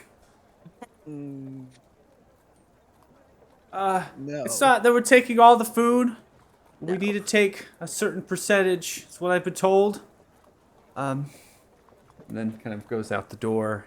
And then a few of the foot soldiers breaking form for regiment actually begin to come into the establishment as they begin to walk in, looking in the direction of the tavern, staring around. Plate helmets kind of looking down, with armaments and glaives and such. You look at the tavern and the state of it. Uh-oh. I'm lagging out. I'm coming back. Hold on. I'm back. Okay, I'm back. They look around the establishment. Again, not in a threatening way. So Varys, Suit, right? And you have Gilga and Wingsong. They're not threatening. They're looking around the tavern, just checking out the state of it and whatnot. They begin to whisper themselves, and they grab the courier by the shoulder, and they kind of grab the courier and kind of front them out. I don't think we'll have any use for this. And they begin to kind of turn themselves outside of the tavern. That's a good choice. So it's almost they see maybe perhaps how mediocre and run down the tavern is, right? And how low in supply the kitchen is and things. Perhaps this will be used mainly in Beelder, maybe Lathan, or other sorts of Tess or Urdak. Some of the other towns and forts that they're going to be going through is that they're going to be getting supplies of food on their way down south, right? They need to supply this as they go, and they can't just give coin and other things, right? So now, as that happens, and the messenger kind of looks and things, funnels through the bag. Oh, apology! And the door kind of shuts. They kind of take them outside, and then you see one of the guards, or so the soldier, look towards, and then the commander rides up on the horse, and then the commander looks down and kind of begins to yell. And Varys, with your perception, as well as all of you really kind of can hear, is that inside of the wagons are chests filled with coin, filled with gold, that they are to offer that as compensation for the food. And so then that becomes apparent, being like, oh, okay, right, that little oh moment. And then the courier is not disciplined physically or anything, but kind of just like kicked by the horse a little bit at the butt end, right? As the commander kind of turns around and goes back, riding forward, kind of riding back, grouping the soldiers back together, continuing on their march, right? So just kind of tucks the dagger back in. Like, yeah, just talking about the order of some of the soldiering, how they all interact, and how this all works, right? Thinking about how many thousands of individuals are moving through, they have to be fed. But the Lord Down Falor coffers are plentiful and such. The gold in this is plentiful as well. You all have experienced that. You all have a lot of coin, a lord in the stead of Falor Keep, and presiding over Frosthorn, the Northern Valley, and the Sun Tree has to have an immense amount of gold, right? And so they are supplementing that, and they will be offering that. And so that begins to be like, okay, you're at ease now, Varys, right? You're taking the dagger. You're putting it away. No one's harming Yadir's. Fuck. No one's taking anything from the establishment. Nobody's treating my boy poorly. Yeah, exactly. Absolutely not. Exactly. Yadir's kind of, don't got much food anyways. All we're going to be using for is the wet. Got to feed all the fine boat folk there. Spits on the floor. Goddamn Telthars, they can be doing everything they want. Royalty. Yeah, no shit. Yeah, there's this kid staring with the cleaver in hand now. They went back to the kitchen. Gotta go butcher a goat. Walks out the front door, begins to walk into the back area. There's no back door right at the tower, so it's walking kind of around the building, headed for the back area. Becomes apparent, Varys doesn't, Yadir doesn't keep livestock. So where is Yadir actually going to find an animal to Not fish? my pig, not my farm. Not your problem, right? Okay. So we're nearing a time here where you at the tavern, right, have to maybe make a decision of where you'd like to go here. But I'm gonna have Paz, because Paz, you're almost like in the thick of it, and then we'll go from Paz to the tavern to the temple, and then there you will be last, right, with what you're saying, because you're back all the way at Paxinos. Yeah. You can't even really hear a lot of that No stuff clue. from the Still sound effects here. unconscious, snoring. So Paz, where are you headed when you wake up here and seeing all this? Well, because I know Ver so well, he's at the tavern. So Okay. that would be the first place I would go to. Probably meet up with the rest of the party as well. Okay. Actually, So Paz, Usually a you tavern's a solid guess. okay? I'd know the party. All right. So Paz, you begin to make way towards the tavern. The motion again, the people are still moving through. So eventually, you get in the direction of the tavern, and they're now funneling through some of the side roads, just taking up more road space as they move through, and then they're kind of converging and even going out the eastern road as well, maybe traversing through the farmland if they have to, just to get through the town. They're not going to stay here this day. So they're on the road, and perhaps the preside of the paladins and of Lorthown Floor, they're going to ride to catch up with the movement of this, right? So that's kind of now adding to the puzzles. You're being, oh, they're not stopping and things. You get to the tavern, you see Varys, you see Suit, you have Wingsong there, and Gilga. Yadir has now kind of, you don't see really Yadir, but Yadir kind of comes around the corner, I should state, and then has a small pig over a slop of their shoulder, and you're like, how is a halfling carrying a ginormous pig? The cleaver on their left hand, bleeding. Just kind of blood is trickling down, making a path. Oh, You know, you should really hold it by the feet so the blood drains, so you don't get an infection. Because if the blood stays stagnant, it'll pick up microbes and things that will make you sick. You really want to hold it by the feet. You can drag it if you need to as well. Begins to walk into the corral, taking some excess rope nearby one of the water basins, begins to hitch it onto the roof overhanging, tying up the pig and hanging it down as it dangles outside the front window of the tavern, bleeding out. It's also really a disturbing sight for people coming in. I mean, people don't want to see how the sausage gets made. Unless they do. Hasn't bothered me any. You want a Never job? made sausage. Sure. All right. No, Paz, we're gonna be leaving soon. Am I guarding this pig? I can punch it.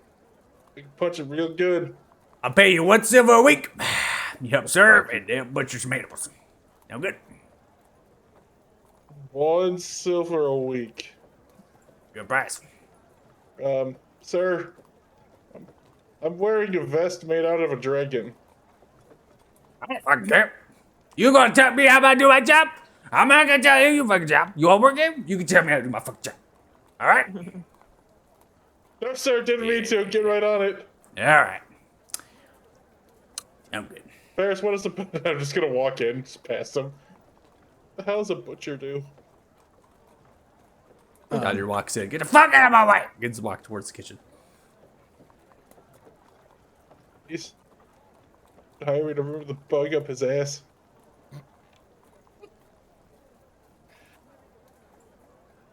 I'm gonna look to see if he heard me say it, and then I'm just gonna kind of casually sleep again.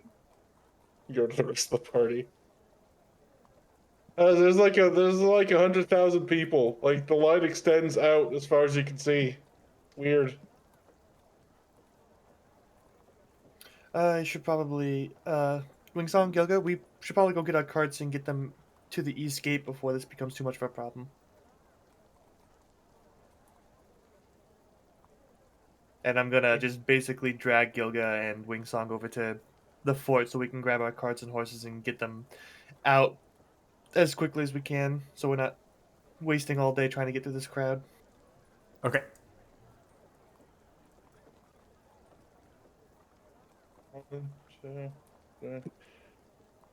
We're missing Shorty and Bernie. Yeah, Varys, Paz, I'll meet you. We'll meet you guys at the east gate. All right. Okay. Oh, but where's Dwarfy and Beardy, Bernie, Huh? Elf, Naira? There you go. Forgot her name for a moment. Uh, they'll- as I'm leaving, because I hear Paz saying this, I'm just gonna say, Thiltig's at the temple. I'm guessing Naya's at Paxina's, but who knows? She didn't come back last night like you didn't, so. And I'll walk out the door. I forgot she was here. How? It's been a long time. You He's slept got once. the memory of a goldfish. He's like, I haven't seen her. She may not It's exist. Finding Nemo here. Last time I saw her, like she was in the marshes. I think. I can't remember the last time I saw her. No, Definitely, it was at the gate. It was at the gate. it was definitely at that campfire, It was- which was definitely yesterday evening. It completely was. Paz is having a stroke. He's not. It's not good. Half my face is drooping. I've never even seen her, honestly. I think she might have been in our heads the whole time. Doesn't exist. That's so funny. Huh. Uh, But yeah, there's like 1.5 million people. Okay. So, from what I'm hearing here, is you're going to have Ferris and Gilga and Wingsong go the eastern. So, Wingsong, So- Gilga. Wingsong and Gilga are going to go to the keep? Back, no, to the Yeah. eastern. Oh, you're going to go to, To the the keep. keep. We have to go get our carts and horses from the keep. Okay. Okay. And so then you're we're gonna go to the eastern gate.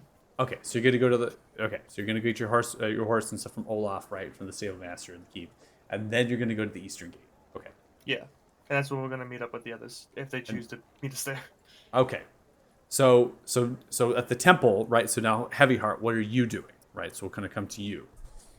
I'll wake up, thank Dumbly for everything, and then I will head out, presumably initially towards the tavern, because I know that's where everyone likes to gather.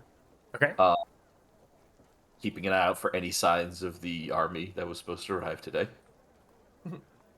And assuming that, I see them gather around the tavern, requisitioning, quote unquote, all of the food, he's going to ask one of them where the Lord is.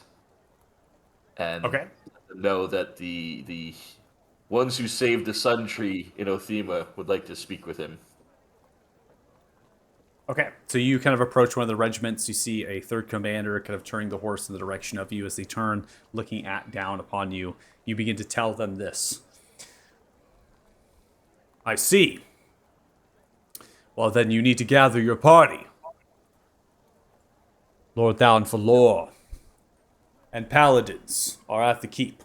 They will ride to match us in pace. The meeting should only last but an hour at the most. You're more than welcome to go as heroes, Fort Farron. Right? I'll see if they want to come with me. Just give me a moment. They're probably all in here. Thank you. Okay. Okay. So before we get into delegation, see if the commander recognized heroes of Fort Farron, recognize perhaps you, maybe some lore and other folk things are being kind of spewed about. So just FYI, and you begin to pass into the tavern. So before I would say you leave, because the actual temple's not too far away, and then you had some conversation there at the tavern. I'm probably going to say Heavyheart, you walk in as they're basically going to be leaving, right? So we'll go ahead and wrap and connect those dots together. Morning, Thiltig. Good morning. So who wants to go to the keep? Speak of the Lord. Because apparently we all have to go together. This is gather the party. what no one wanted to do. I know. I mean, it's not a big deal. I don't I have mean- to talk to him. It's just that's what they said. They're putting stipulations on things. We gotta go to the keep to get the carts and horses, but I would really rather not talk to the Lord if possible. You know what? I get you. I mean, I was just gonna ask about who's in charge there. It's no big deal. It's his problem, really. He should have, or someone else's problem. So let's forget it. Let's get going. Okay. So they're kind of transition to you, Nair. Nair, you're waking up, and as you wake up and you're finding yourself, smell of fresh food, baked goods, and other delicious treats in the morning here. Paxine is hard at work making different things, a variety of very interesting non-native type foods. Right, they're very foreign and lots of spices and herbs intermixed and layered with fruits and vegetables in a manner that is very odd for breakfast, in addition to different baked things and pies and whatnot. They're kind of creating a whole ensemble of meal, all upon the table. You just have woken up. Good morning. Morning. And I mean this in a respectful way. This must have taken a while. You're not a quick mover. This is Oh, quite the spread. yes, well, appreciate, thank you. Took a decent time, yes? I think Nair is honestly not rushing. I think she's honestly not uh I think she's like if my party gets into something, I'm sure I'll hear it very loudly. So I think she's just gonna honestly have breakfast. She's still feeling kind of that itchy feeling, but she's gonna try and do this being present thing instead of just worrying about the next battle, the next fight. And honestly, people who outside of Varys have not been super chill. Okay. But So you're going to take your time yeah, enjoying this breakfast and just relaxing.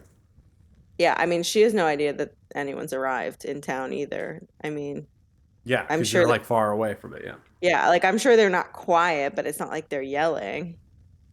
No. So she's got no reason to think Okay. there's anything that she needs to rush toward, and she's gonna do her best to steel herself against rushing. Okay. Just stay. So Okay. Just kind of relax and chill and have breakfast. Paxina enjoys it with you, sits down, just begins to talk to you about the Feywild, the Autumn Vale, what it looks like, and other certain descriptions, and painting a picture of a life that could have been had for yourself, perhaps. Right? So that's kind of an interesting thing that they're doing for you and really talking about that. Kind of painting what could and what still could be, right? In that context, it's not too late to go back into the Feywild, these other things, and it becomes apparent through the conversation that Paxina is extremely powerful in the magic that they're speaking about. Even within the realm of possibility that Paxina could teleport and transport themselves into other places. So that is helping you and understand what a Freljord is and the power that they held. Based on that and the conversation in the hour or so that you're having this, what's going to be odd to you is how little of that magic was used by Sylvana.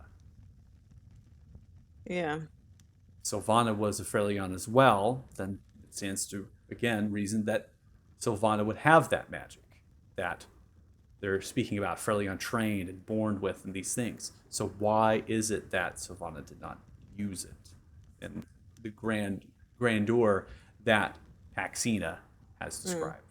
So with that, we're going to table it, maybe think about some questions you might have or whatnot. You can ask specifics, but I just want to make a general kind of factoid there. I'm not going to go through a whole story and things. So we have people going towards the keep to get, right? So now Heavy Heart, Varys, and Paz are going to the Eastern Gate. and then Soot, Wingsong, and Gilga are going to get the horse and the wagon and all that. Okay. Mhm. So, transitioning sound effects here. The keep actual doors here are open. Suit as you arrive in, I'm not going to transfer over to the map. It's not a place that we're going to as a party here. The actual portcullis is open. The Dublin doors into the keep's grounds are open. You pass through, and there are many paladins on war horses. The war horses have beautiful colorations of barding, and they're gilded in silver or gold. They wear the tapestry, the different sort of surcoats and or tabards, right, of Falor, but they also have capes signifying their houses. These are kind of noble houses that might preside in Othema, and these are the paladins of sorts. And it's a lesser extent that's inside of the keep, and there's more on the outside as they're kind of grouping them together on the western part of the town. So just here is almost like the elite, right? The almost protectors of the Lord, perhaps the guardians of Falor, right? So they're here on the road between the wall and the entrance into the keep. Olaf is holding onto a war horse as you begin to walk up, and Olaf looks towards you. Oh, hi! Morning, Olaf. Morden? Just we're here to take Fred off your hands and get all of our stuff. Oh, thank fucking God. Blessed nine hells infernals. I can't even not believe that horse. But let me go ahead. This is prize stallion floor down floor.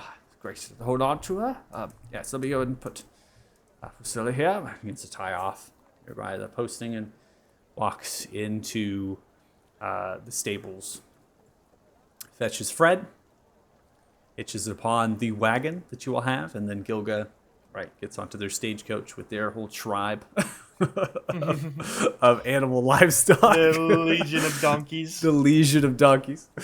And you begin to saddle them up. Olaf, well, they've all been good and fed. Plenty of feed in the saddles as well, and stored. Good for a long, hard journey. Here was a fort found like yourself. I thought it'd be worth it. We really appreciate it, Olaf. Thank you. Thank you for looking after them for as long as you have. Thank you. Of course. Thank you very much. You all have a good time wherever you go. You as well. And I'll just kind of go into my cat form and use my cat form's ability to jump to get up on top of Fred because I can't climb because of how short I Okay. am. All right. At the top of Fred, you begin to make your way out.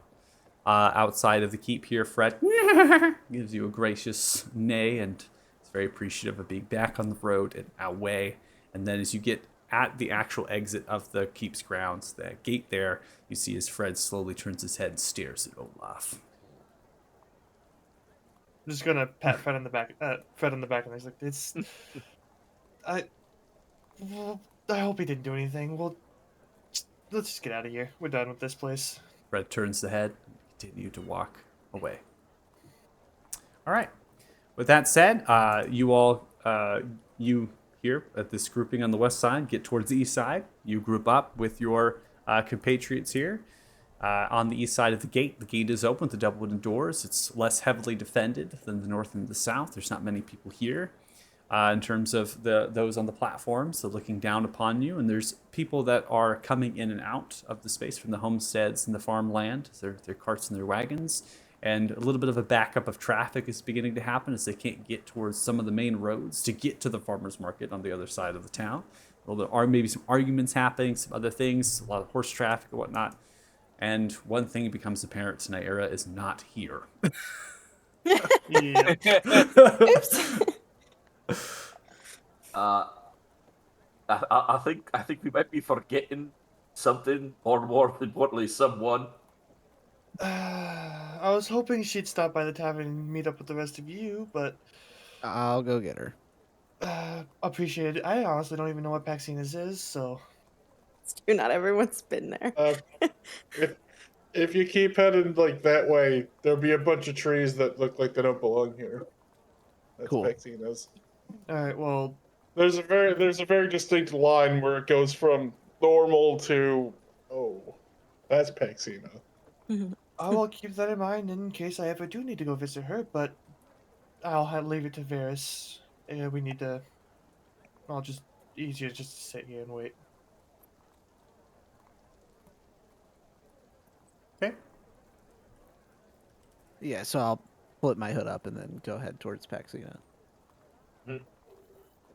While we're waiting, I guess I'd ask Thothig if when would be a good time for what he said he might do.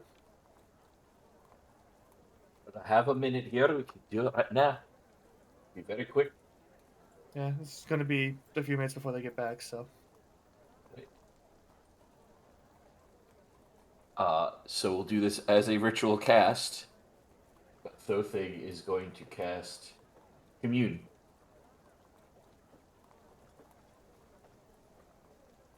Okay.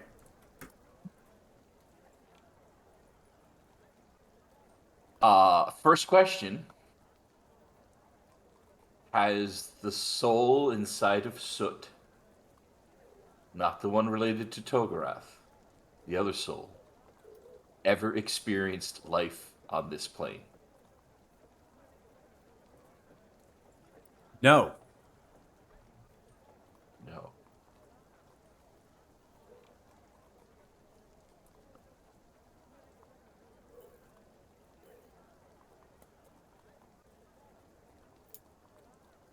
Was his soul pulled by an entity from the Shadowfell?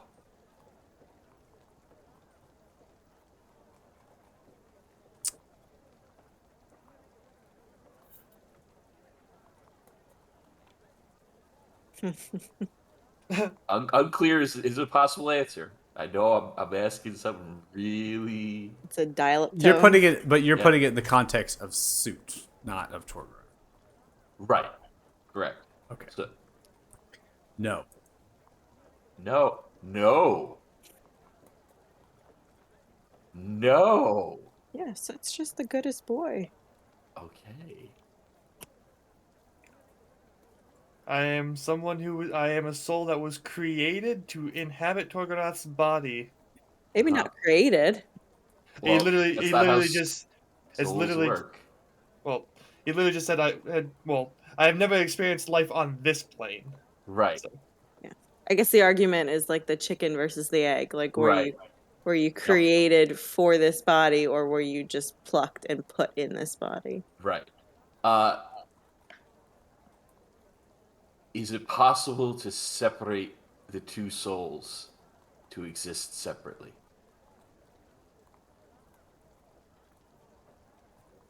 Yes. All right. Okay. Do you only get 3? Only he only three. gets 3. Commune's Unless only you three. decide actually no, you can't commune more than once a day, can you? No, there's a rule on it, I think. It's the stop calling me rule. Yeah, It was there's it was put in 25%. place as part It's of the a- Healthy Boundaries Act. Every time more than once a day, there's an increasing 25% chance it fails totally. So 25, then 50. So That's I funny. can't cast it again, but there'll be a percentage diary. So I will relay to Soot the questions I asked and what I learned, and is Soot asking I cast again and ask more questions? Do you have questions in mind? No, I wasn't asking if you to cast again. I was just Okay.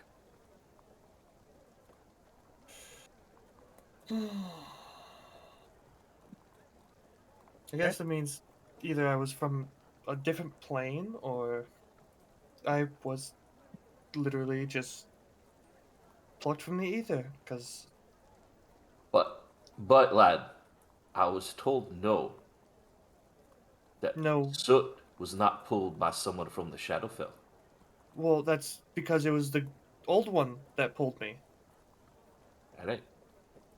He said so. He was the one who I was put into Togonath's body by the old one.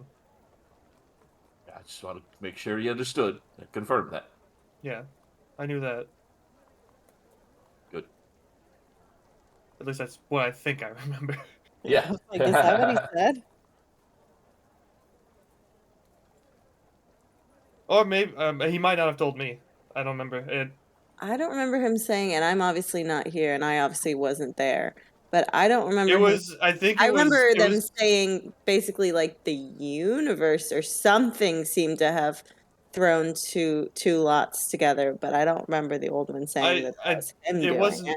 Yeah, no. It was through. It was through somebody else's set of questions that I overheard that Soot was not originally a part of Torgorath. I mean, I asked questions about divining, and the old one told me in his momentary break from script that um, that there were two souls within you, and one of them was Tolgaroth, and he was divinable, and the other one was yours, and it wasn't divinable because it was chosen, and that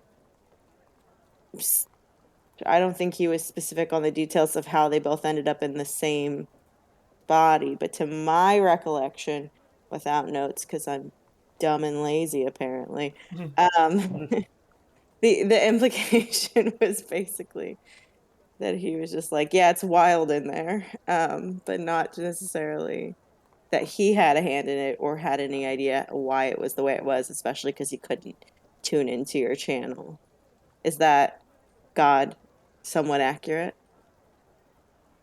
Michael, you being God? Yeah, I think so. I mean, it's up to your interpretations. I think at this point, like I can't. I mean, I can't really speak to what. I mean, the question phrased was answered in the context provided. So Mm-hmm. you know, I feel as if I feel as if your perspective is that, then that is true to your character. That's some Because fucked up shit. but that is the honest truth. Because when you were talking about was it type vibe, and we're going back to the conversations that we had with the old one, and the old one again kept that very cryptic level of circling, right? They continued to say very similar thing, and so when they referenced a suit and they were talking about that, they referenced suit as in two, right? So suit was two Yeah. people, right? And there wasn't much in the conversation there that spoke to them as that they were bound together in some fashion, that they were actually two separate people, and that there's nothing really there beyond this connection of prophecy that bound them together. And was that the old one who did it, or was that Orsivis, was the Shadowfell that did that? Was not actually, that was not told. It didn't Yeah. say that. But Orsivis wouldn't throw another soul into Torgorath. Correct. And so one of the things that you will have to go, if we're going to break here in a second. So one of the things that you have to go off of with your suit though is how was Orsivis acting though upon when Heavyheart had brought you back to life? He said I had forsaken him, which Correct, No, because you had lost what? I had lost the connection to the Shadowfell as that part left me. So Correct. Torgorath's soul might have gone back, or part of Torgorath's soul, Mhm. which is Right. yeah. Right. So That's all Orsivis, still. That's all still. Yeah. yeah. So Orsivis was just talking in that context of being like, you have forsaken my son. Because my son, their whole deal, right, from what you understand, prime material plane. And so now they're not there. Where are they? And that good tummy. Okay. We'll go and take a break there. Good stopping point. We're definitely getting we're on the train here. We're off the rails a little bit. We're going down the mountainside on a train car. We have no rails. And we're theory crafting for sure. Dog. All Yep. right. We're going to take a 10-minute break. So if you're watching the stream, thanks so much. Really appreciate it. We'll be back at roughly 6:36 p.m. PST. And hopefully you join us for the second half of our session as we hopefully we get on to getting on the road here towards Ismar. So thanks so much. We'll be back. We'll miss you. Oh no. Oh no. Oh, no.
welcome back. Thanks for joining us after our break. We really appreciate it.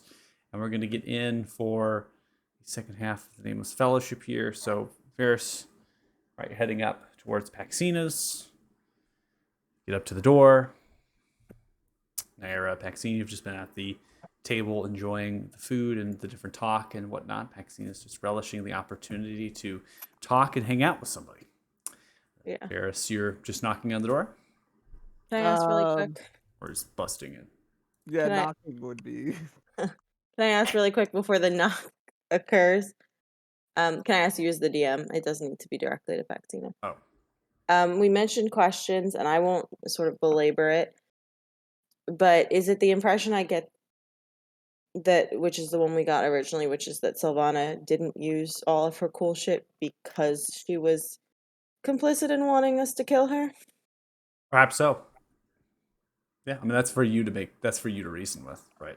So. Okay, but that's gonna be a personal, moralistic, philosophical thing, and not necessarily something that I can glean from. Because otherwise, I would just ask Paxana, like Yeah, straight up. Paxina would Paxina straight most up. likely say yes. Yeah, Paxina would tell you yes.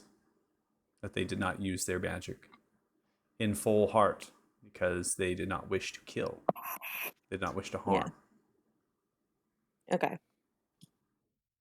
In that regard, yeah, I think we would have just been chilling when Varys rolls up and knocks.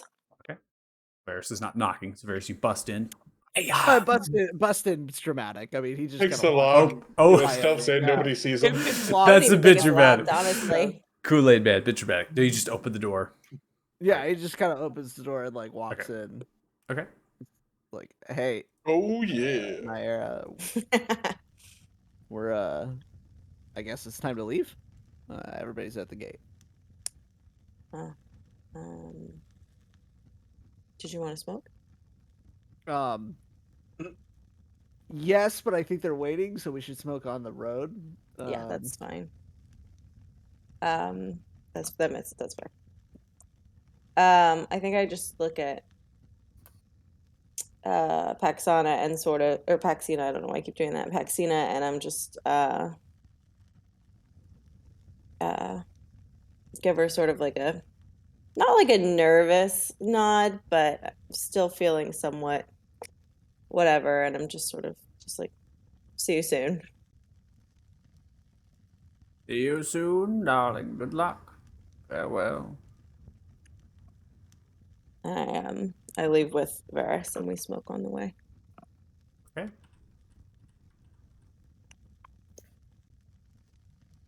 All right. So as you both leave, the rain still falling down, now turning into a medium-sized rain. With how long? Let's go ahead and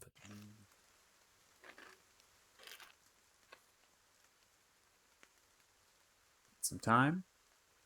You all group together at the gate, and you begin to make way for the direction of Gorn Pass. So, you have in your company, present moment, you have a wagon with Fred, and then you have Gilga's stagecoach with donkeys. As you are beginning to make way through the various homesteads and farmlands, the Gorn Pass is going to have some elevation gain, and the ravine of the Gorn is separating that of the Frosthorn Mountains and the formation of the Lavsteer Mountains. And that is going to create a separation and difference between not only of snow, but also elevation, between the Frosthorns being large and massive and impressive, and then the Lavsteer being slightly smaller and reddish and orangish and kind of it's their coloration. So it's kind of beginning to transform and change in the sights and what you're kind of interpreting and seeing. Based on the Gorn Pass being up in elevation, having the livestock that you do, and the mileage it would take to get into the heart of the Gorn Pass, it stands for you all that maybe resting and camping, right, at the base of the pass before you actually begin to climb up and go through the mountains would be better than getting there in the middle of the night, being how treacherous the conditions could become with how much rain is beginning to fall. There are others. Go for it. Sorry, I was gonna say, do we see any signs of the like rumored undead army blocking it? That was a thing, wasn't it? That it was Gorn Pass that was being that No, they were that was talking about. No.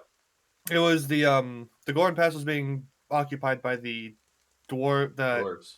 rebel dwarves. Or whatever Okay, it well, was. I thought, yeah, I couldn't remember. I thought I remembered the dragon sort of sending some troops up there in tandem. Never mind. Gotcha. We're having some PTSD. There's undead up there. Nice. There's undead. They're I up really there. was just like, they're They're, multitasking. they're up hitting there. I figured they're just cutting us all off. Yeah, I love it. Okay. That was always okay. Just cranky dwarves, whatever. Frankie dwarfs. So you camp out and find a spot, getting the wagon and the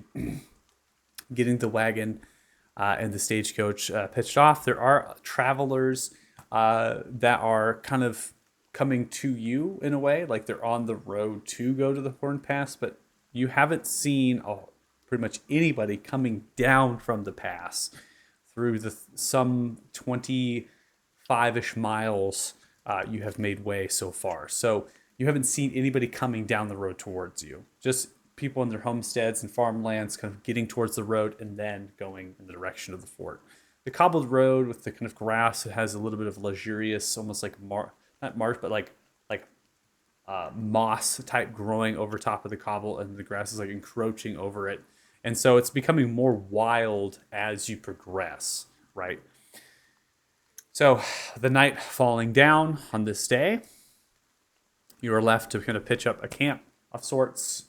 You have tents, right, using the stagecoach, using your campfire, lighting, and getting some warmth, eating what rations you have or food that you are able to get, and you can all undergo a long rest after going through the 6th of our this day. So you all can take your long rest if you'd like, and if there's anything you want to do as I continue to kind of fast travel you along to the next kind of point here, just interrupt.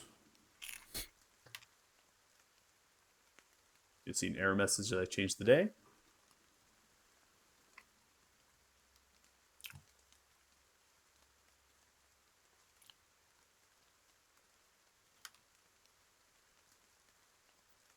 Okay, so the rain continuing through the night, you pack up. Some of the travelers now in the distance to your west, picking themselves and getting ready for the journey ahead. Still, no one has came down from the pass. Put yourselves together and you begin to take the journey. The Gorn Pass is a passage between the regions of Gorn Valley and Ismar. I'm lagging out. 1 second. A little bit. No, not Yeah. again. Wait. And I'm back. Hold. I'm back. Oh, yeah. There we go. The Gorn Pass was created by the Sular Kingdom with the aid of dwarven clans nearly 700 years ago. So it actually is not that old that a passage through the mountains was formed. Dwarves themselves would traverse through the mountains. Now, this road is made merely for human travelers and other races to get through, as well as wagons and carts, right? You need to have a road to get through. So this is snaking, eventually goes onto some switchbacks.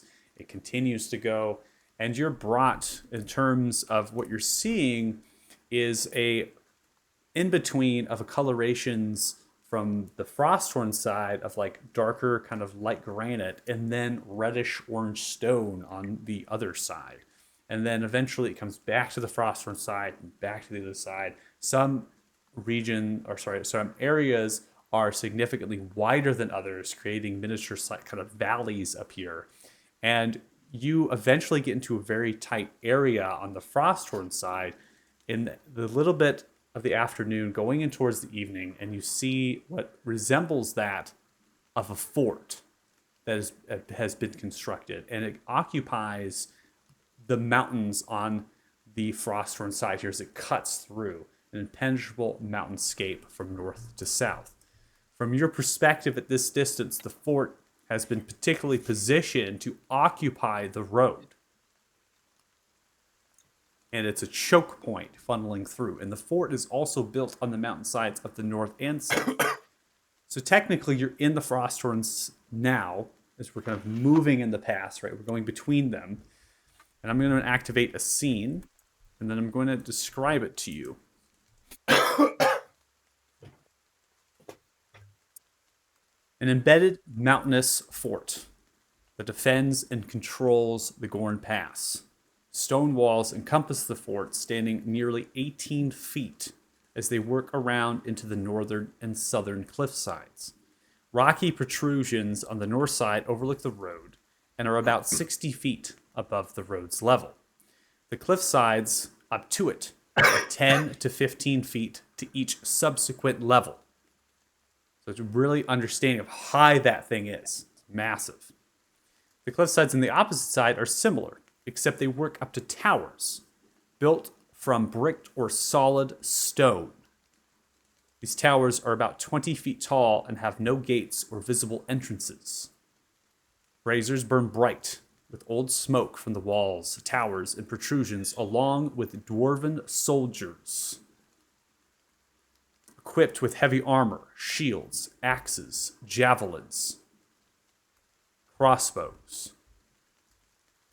They also have siege of scorpions and ballista-like machines.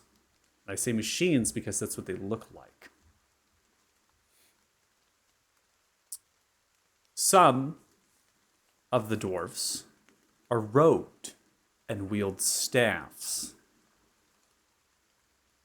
They, upon the wall, continue to be sentry, looking back and forth.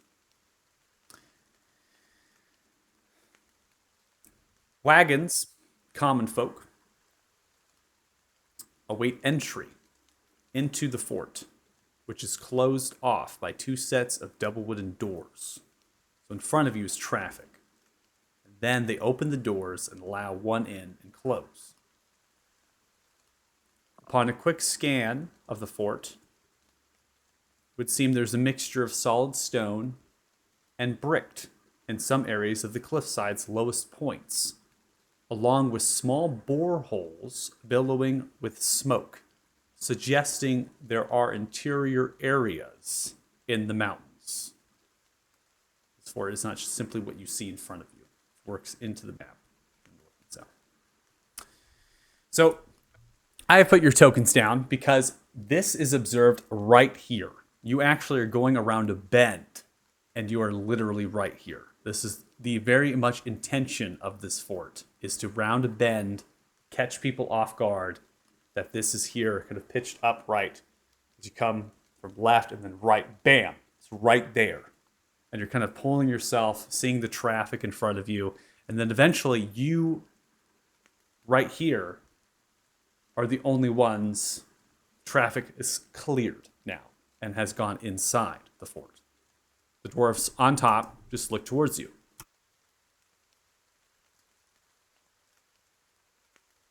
You guys, I got this.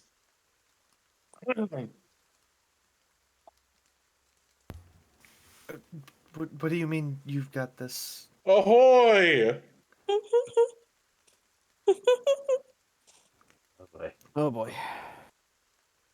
Oh boy. My name is Paz, and we need to travel that way.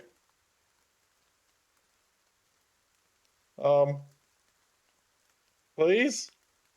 Can we go?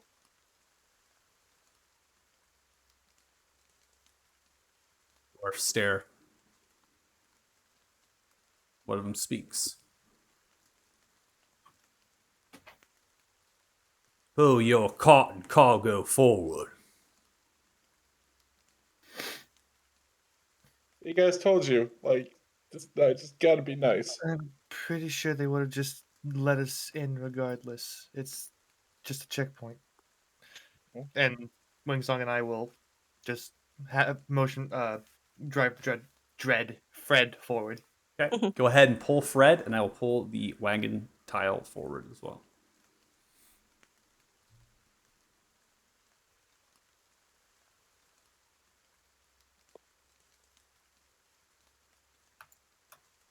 I'm not going to be putting the stagecoach down with the numerous amounts of donkeys. just so you all know. But it is there, and Gilga and Wingsong are with you as well.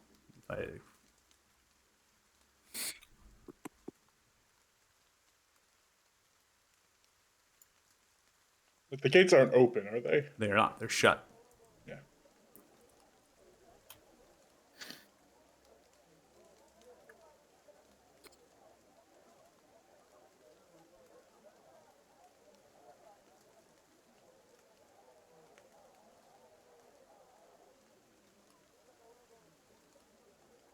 So, as you approach, see as the double wooden doors swing open,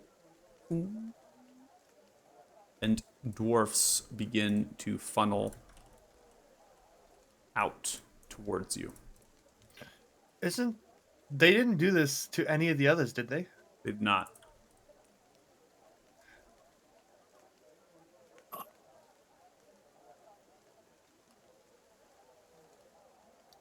Begin to funnel out. The door is still open. Hello, friends. Turns and looks.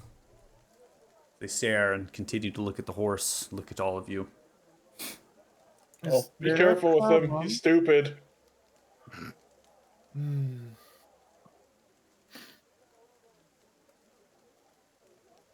Commander, Rykar Strongbow. They yell through the gate. One begins to come forward.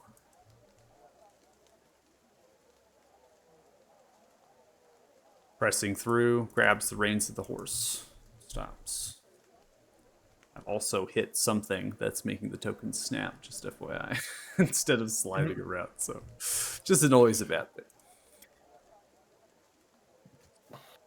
The commander that's walking out is a darker skinned male dwarf. Black hair, beard, eyes, short, stocky, and strong. The face is slightly weathered from many years of soldiering. Wears a fine piece of plate armor and wields a matching shield and battle axe.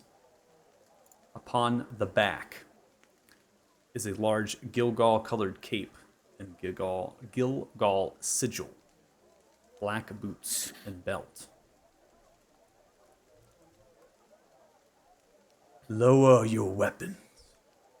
Put them on the ground. I'm looking at it. Do any of us have our weapons literally drawn? No. Are we going to put him on the ground, though? No. I'm gonna put my hands on the ground. That's not what he means, lad. Oh, Your weapons are not allowed in Fort Flatminer. Well, we just want to get from one side to the other side, so Yeah, we're not looking to stay. yeah, we have no desire to stay here, so. A courier that has been sent from Fort Farron. We have intercepted upon them reaching into Eastmar for more soldiers. It's not related to us in any way, so It is not. no. You do not come from Fort Farron. We're not associated with Fort Farron. No. You are not aligned or in allegiance with the Lord Thalan Falor or King Reldor Talthar. We sure as shit aren't. And what is your business in Eastmar? Our friend here is actually from Ismar, and he wanted to return and go talk with his family. And we're just traveling with him. It's honestly a short stop on the way to other places. Where is your friend from? Where's Gilga from? It's not in our best interest to share that. It is in my best interest.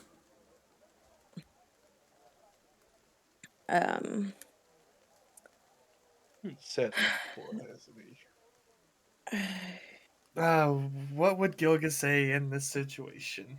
I don't He's the know. one who needs. He's the one who literally Something needs stupid, and I normally ignore what he says. He would probably yell like Odin Thrall. Yeah, being honest. yeah. And Gilga would probably say He Odin probably Thrall. Odin Thrall. My family's from Odin Thrall. Clan Draril. And you, dwarf, where are you from? Does it really matter? I am in command of 3rd Iron Rock. Mm, And as my command, I put in place of Fort Flatminer. You all bear weapons. You also You do know- not transport any goods beyond yourselves, from what I can see. yeah, we're not merchants, and we're equipped to survive travel. Both are true. Do you have anyone here who's in need of any healing, lad? No, we do Great, not. because we're not planning to stick around. Your words and tone are offensive. I get that a lot. Yes. Is Your Clan heart is Alderquist fire. not welcome here? It is not the dwarf of your clan, nor of the other that are not allowed. It is that you bear weapons and stake no reasoning beyond seeing a friend. That is suspicious enough. I know. Pull your wagon inside and prepare to be inspected. I think I look at Varys. I'm looking for someone who was taken from Fulnir after they attacked by the dragon. Walks away. I know. Continues I to watched. speak I watched to a this on the way. courier. Dwarfs are sidestepping out of the way, instructing you now. Their axes raised and their shields braced for you to begin to pull Fred and the wagon forward, in addition to the stagecoach and donkeys. Like I said, I looked at Varys. I mean, I'm not dropping my weapons. I'm not putting my shit down. Yeah. They're letting us in. If he touches me, I'm headbutting him.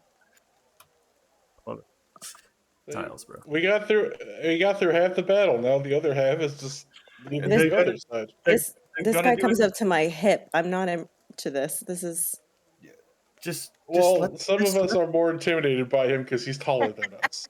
Well, we're not trying to hide anything. Let them do the inspection. They'll realize that we're not here to do anything shady against them. They'll let us through. I don't think that's how. Okay. We'll As you see. begin We'll find out. to pass into the dwarf, this way, you lot down here, begins to point towards the right-hand side for you can fit into a groove between two of the wagons, essentially taking it off the main road. This could be it for Fred. Why would they attack Fred? I am going to lean down and whisper, if anything happens, don't get hurt. Don't be a hero. Fred. Anything happens, bail.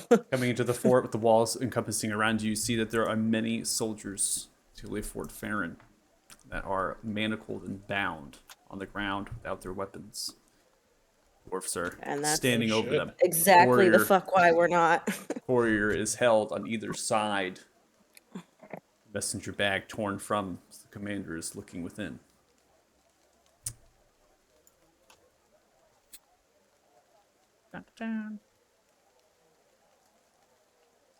Dwarfs begin to funnel in. The double doors close behind. Now seeing that there are more dwarfs underneath this here section as well. Two of which stand and look towards. Give him a big thumbs up.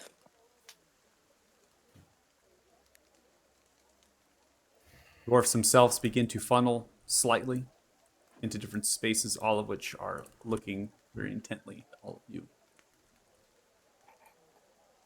I'm just gonna smile and nod to everyone who's like can't make eye contact with. Who's looking like right back at me, just no. Commander. What do we do? Courier is brought down to the knees and axe is drawn. Crowd goes quiet. Let's begin to slightly look at the courier now prone down. And restrained. So we just kill people who do jobs.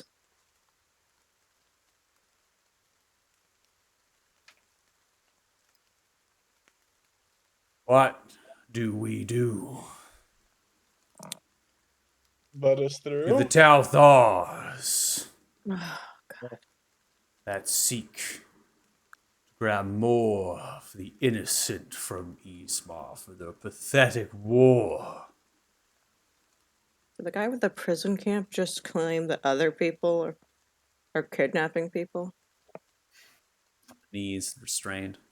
I am just a humble messenger, please.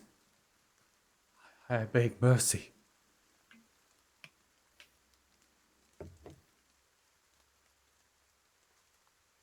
Points the axe down to the head. Stares directly at them.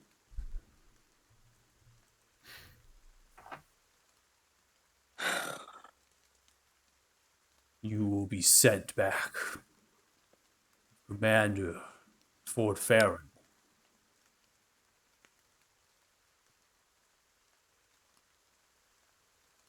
Turning and looking, twisting as the rain is pouring down. The dwarfs look.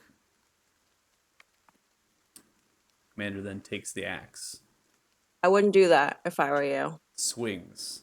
Okay, question. Does he swing? Yep. So he doesn't listen to any of us saying not to do it? I want No. to throw a knife to block the axe swing. You were all brought to one side of the fort to be inspected. The commander then allowed you to come in. You wouldn't give off the weapons. The commander said, okay, bring them in, inspect them, right? Go through all the goods, everything.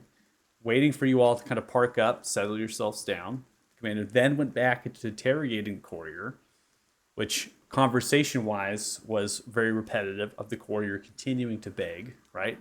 And not much was found within the messenger bag beyond just reaching out to certain house lords and ladies within Ismar for soldiers. This was what suit was, right, when they walked into the keep. So some of the information was already done. This is one of the couriers that was sent, was up ahead of the road. So they had got this person who went to Fort Farron, very young, and now the commander's taking their axe and they're coming down for a swing upon the courier. Varys, don't even. I'm gonna Misty Step. I have so now don't even, paused. I have now paused because you all have stated you want to do combat actions. Totally fair. No one's holding you down. No one's binding you. They're letting you move around freely because you, right? People are passing through here. There's individuals coming through into Ismar. It's not like it's being stopped. What's odd is that you all had weapons, and then We're you're not saying, "Oh, giving we're, them.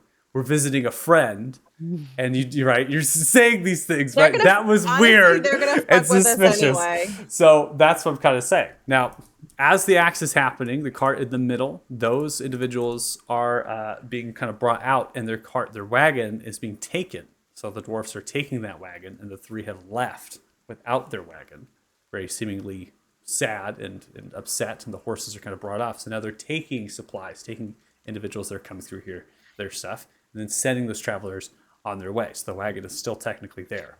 The dwarfs have yet to move. The dwarfs are kind of watching and looking, and then you all are going to react. So at this point, I've heard combat. I need everyone to roll initiatives. Alrighty. Howdy doody. It might double roll because it's not reacting to me rolling. Oh, I double rolled. It's That was because like- every, for a bit. yeah, there was a bit of it triple rolled for Naira. Oh no, that was so many times. None of them were good. and they're so all many bad. times. They're bad every I was time. bad too.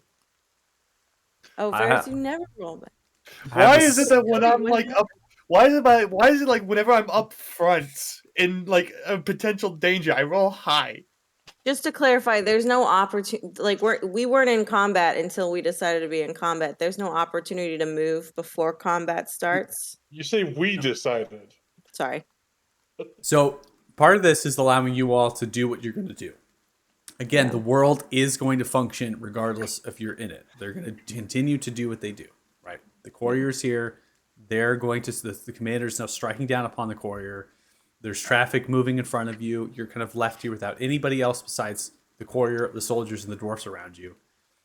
Your token positions is relevant to how you would be relevant to the wagon, because that's why I was taking the time of moving the wagon off to the right and then the stagecoach is kind of behind you underneath the alcove where the gate is with the donkeys and such.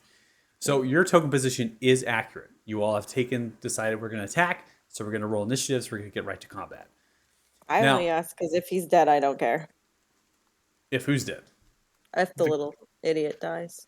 The Well, that's courier. that's what you're reacting to. So initiative is essentially the reaction of right. So if you're seeing something and then you're saying I'm gonna attack, I'm gonna swing, I'm gonna misty step, I'm gonna firebolt, I'm gonna do whatever, right?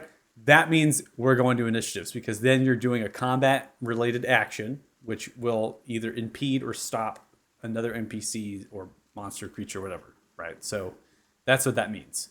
But you can state what happens after they go through the strike. You can state, I don't want to do anything now, right? That's totally fine, right? If what happens, and then you're like, I'm low on the initiative order, so I'm just not going to do anything. You can totally do that. That's up to you. My question to you all is, do you want me to involve Gilga and Wingsong in this fight? If so, I can control them. So just let me know. Yes, I would say. I mean, I can't imagine them not being involved. Yeah, based on our Yeah. odds. Yeah. Okay. So I'm going to put Gilga based on their stagecoach. I'll have them in that position there, and then I will have Wingsong positioned in the wagon, kind of stacked with Yusu. So they're going to be kind of at that spot. Mm-hmm. But if this doesn't end in people moving, please don't make them do what they would do where they fought anyway.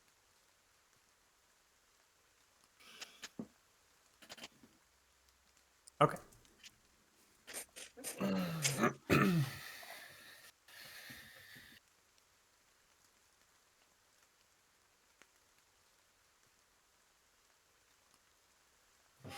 All right, let me see what I got on the board here.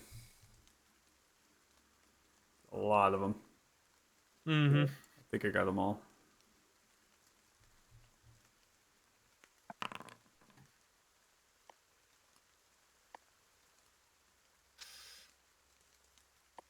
It's on Gilga now.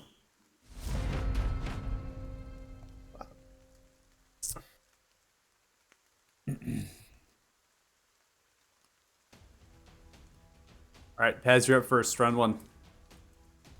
Not doing anything. Why the hell would I get into a fight with a fortress full of dwarves? Okay. Not doing anything. I guess I'm just gonna take an action to dodge. And that'll be it. Not All right, Wingsong is up. Wingsong is not going to do anything until another party member is. In addition, probably really could, honestly, in character, confused about what is happening here. Anyways, so they're probably talking more. Come on, we just want the good, that sort of thing towards the dwarfs. Just let's get on, let's move on, let us out of here, that sort of thing. So I'm going to do a dodge action as well. So follow suit with Paz in case anything goes on, because Wingsong is seeing, and now Varys pulling out a dagger, and that thing, being prepared if something goes down. So you're up next. Yep, and I'm just going to... I'm gonna just cast Cause Fear on the commander. Just gonna point my hand at him. It's like, there's no point in taking lives for no reason, and cause fear. Okay. It's a wisdom save, I do believe.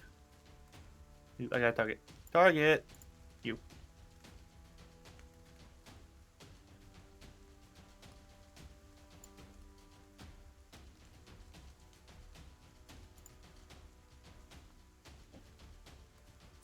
All right, so you're throwing out the cause fear onto the commander. The commander is going to fail with a 13 and is frightened. So you are the source of fear and can perceive you. Cause fear doesn't make him run away, right? No, it just causes a frightened condition. Okay. Kind of yelling outwards and things. See the commander kind of taking the axe, hesitating slightly upon swinging the blade as you throw out your words. And that'll be my turn. Okay. Some of the soldiers really just kind of stepping forward at this point, looking and wondering what is happening. Ending turn. Heavy Heart, you're up next.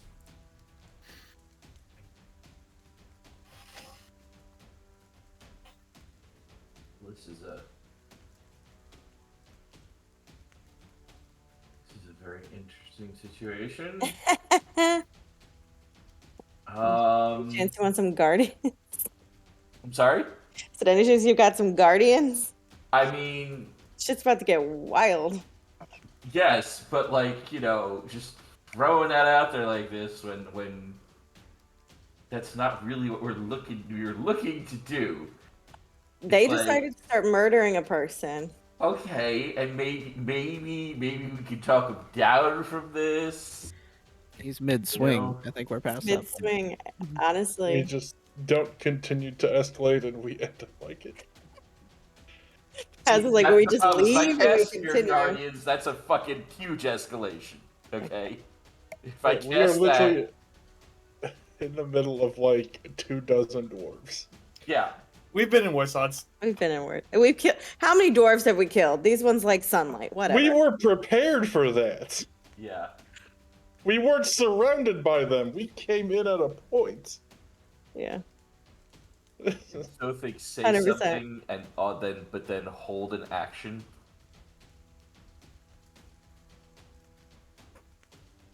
That's a DM question. Yeah, I mean, you can say something, hold an action. You're holding your action. What you're doing is you're spending your reaction to hold your action. Right. Okay. You get to say thinks something. Liel, let's all stop before this gets out of hand and a lot of people get hurt that don't need to get hurt. Please. And I'm going to hold a cast of Spirit Guardians. The trigger Please. will be if someone attacks, if one of the other dwarves attacks either one of us, the courier, or one of the captured Fort Farron soldiers. Okay. If that happens, Spirit Guardians is going off. Okay. End your turn whenever you'd like. End turn. Yep. This dwarf begins to advance in the direction of the wagon here. Just kind of shuffles through and begins to kind of look in the contents. I mean, it's a covered wagon, the way I explained it. Very small, right? And begins to look into the contents of the wagon, which is, in general, all of your loot supplies and things. So this Yeah. dwarf is now going to be digging within the contents of that. And slowly and surely, they're going to be doing just that. So, end their turn. One of the mages kind of begins to hear the verbal component of evocation, slightly begins to move in the direction, turning downwards upon the dwarf, now stating what it is, stares at the fort underneath and continues to look from left to right. Ends their turn. Dwarf at post, doesn't move. Dwarf continuing to hold in restraints, makes no movement. Another dwarf continues to brace themselves. Gilga's up next. Gilga, addition, seeing that not really any combat has been taken against anybody else, is not going to just wildly swing. I mean, I would maybe say that they would be making the movement in attempting to stop what is happening, right? They're not going to allow that to happen. So I have to frame it to all of you, because Yoga has Sanctuary. And is it a Gilga thing to do to run up and use Sanctuary on the courier so the courier is not hit? Well, I mean, is Sanctuary honestly. touch? Yeah, it is. Sanctuary is a 30-foot bonus cast spell. Oh. Yeah, so then I would, he means 30 feet away. I would say he probably would end up casting it here. It's Mhm. Gilga. I would agree. Yeah. He would do it with lots of yelling Mm-hmm. of stop. Mm-hmm. Okay. All right, so Gilga is going to put Sanctuary on the courier there, on invoking and casting using the hands and throwing it outright to try to spare the life of the courier, trying somewhat in an attempt to do that. They then are going to stay upon their stagecoach, as they're currently upon holding the reins of the stagecoach, and do not move, taking their action to dodge.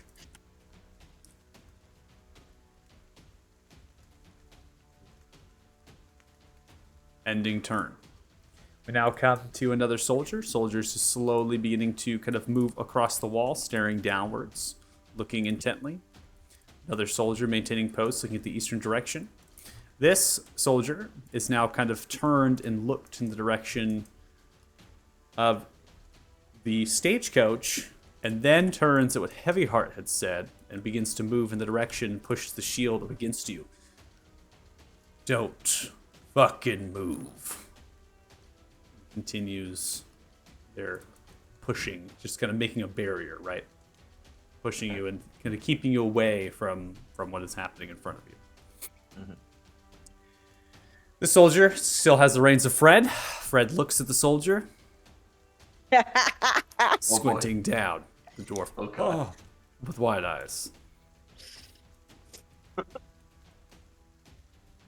This dwarf begins to kind of move in the direction of you, Naira, and then sidesteps over and then goes towards the wheel well and then begins to inspect the cargo as well, helping the other dwarf at the back. So they're all continuing to do what they normally do, but they are making movements in the direction of all of you and being aware of the presence. This dwarf is slightly going to go towards the stagecoach now and begin to inspect the goods there. So, still going about their business, but they're also now very suspicious about the verbal components and somatic for some of the things that are doing here. They're not completely entirely aware that that is what is happening. Varys, you're up next. There's no way we're before the general. Yes. All right. So this wagon here is like open, right? That wagon is uncovered. They've ripped off the covers. They've removed the contents of that wagon. And again, they've taken off the livestock, like the draft horses, and then they sent the individuals that were there, they sent them into Ismar without anything. Okay. So I'm going to move up onto the wagon. Oh. And then toss one of my, like, run up, jump in, and toss one of my regular daggers at his axe. I want to try to knock his swing out of the way so it doesn't connect with the courier, so Okay. to speak. Yeah, so you're going to opposing powers here, trying to throw your dagger out. I just really need to see an attack roll from you for the dagger. So you Can I just... use my one other inspiration to automatically succeed? Yeah, that's fine. You want to do that? Yes. Ew. Okay. Okay. All right, so you take your dagger out. I'll Throw still it. roll then. You don't need a roll if you don't want it. It's up to you, though. Take the dagger out and you throw as it begins to fly. It is able to kind of zig through and then hits into the axe. And then the axe kind of gets hit off the kilter, unable to kind of land at the target through the swing. Wonderful. And then I will use a bonus action to Crimson Right myself. And activate my Lightning Blade, but not take any other hostile action. Putting Not 5 gonna say damage to anything? you. Lightning blade erupts. Man's just silent but actionable. Yeah, I let y'all do the talking. Mm-hmm. And that'll be my turn. Combat tracker. All right, Nair, you're up next. How low did the commander roll that he's He is literally... literally next. He's right after you. That's crazy. They're not very dexterous. I don't know what to tell you. They're I'm not soldiers. very dexterous. They're soldiers. I know, but I rolled so bad. Okay. All right. So there's a sanctuary in place that I saw the axe just get knocked out of the way. Correct.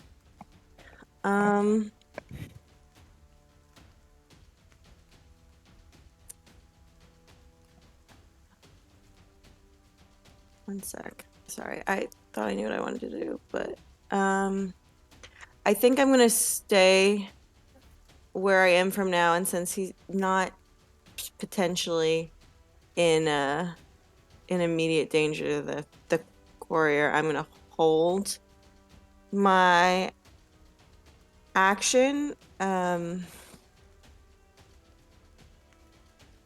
for if hostilities begin and this becomes like an all-out brawl, I'm going to use Misty Step. Okay, well, Misty Step is technically a bonus action. Oh, so it doesn't count as an action? You can't hold a bonus action. You can Okay. only hold an action. Hold on. Can I get up the stairs if I were to... Stairs up to the wall? Yeah, I'm just thinking. Sorry. Mhm. I'm redirecting.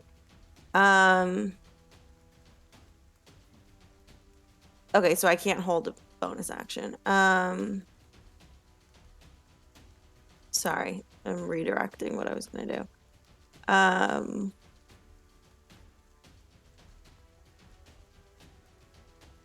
don't know. I actually don't know what I'm gonna do. Okay, I am holding my action for if this turns into an all-out brawl, and I guess if it does, it's gonna be sprinting up. Can I say sprinting up the stairs and taking a swing on the mage, or is that too many things? You can't move. You cannot hold a movement. You can only hold an action. Okay. Okay. In that case, fine. If I'm holding my action, if this turns into an all-out brawl, I'm gonna take swings on the guys directly next to me. Okay, so if it turns out an all-out brawl, taking swings at the dwarf to your right who's inspecting the goods inside of the wagon. Sounds good. We're going to go ahead and end your turn there. Okay. All right. You end your turn. I don't do it. You do it. What? I can't. There's so many buttons. and You it's can so do it. It's there. Where will I find it? I don't know. All right, we God, now come help. to the commander, Rykar Strongbrow. To the axe, ting, pushed away, turns and looks up. Dwarves! Begins to yell outwards in Dwarvish, echoing out throughout the fort. See the dwarves grabbing their shields raised, some linking them together. Immediately. To the walls! Pin them in. They begin to kind of move in Dwarvish, yelling, the axe moving left to right to tell the rest of the dwarves who are on the ground of the fort to get up onto the walls and enclose the space. Yeah, lots of people can play that game. They then begin to take a step back, moving into cover, grabbing with the crates, ducking down, putting themselves into position, and then shuffling with the 5 feet of movement, using the soldiers now as cover, potentially. They then are going to Cowardly. They then are going to end their turn, and they technically, as far as position and frightened, getting close to the source of fear, they then are going to retro back, realizing that the source of fear does not allow them to come closer. I was about to say, you can't take that step. I'm with you. I'm with you. I'm role playing it out. So, Goes, ew, no.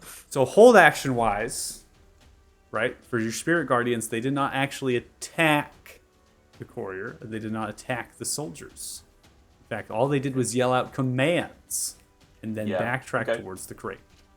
Ending turn. Would I view that as hostile? It's not an all-out brawl. Okay. It's not. Yeah. I mean, I think to war technically is a verb, but fair enough. He said it in Dwarvish. He said it two arms in Dwarvish. That was my question. Do you know what he said? I don't. Do I know what he said? No, I don't think I know. I gotta So really now we gotta wait for the soldiers. Oh wait, no, I speak Dwarvish, so I know what he said. Yeah, most of you speak Dwarvish. This truck begins I to know what funnel he up the said. staircase, getting up, and then begins to use a dash action as they funnel through, getting a good vantage point upon the wall escape and the inside. Next dwarf. This dwarf lets go an all-out brawl of the courier, then begins to take its dash action, getting up the staircase and moving an additional 5 feet, looking down. 2 arms into the wall. He said, yeah. This seems to be their normal pattern or procedure. They are now beginning to get onto the wall using their dash actions and getting vantage points of specific places about. The mage then backtracks through, looks down towards you lot, and then begins to enchant and invocate in the direction of the horse. Rude. You wouldn't. Okay.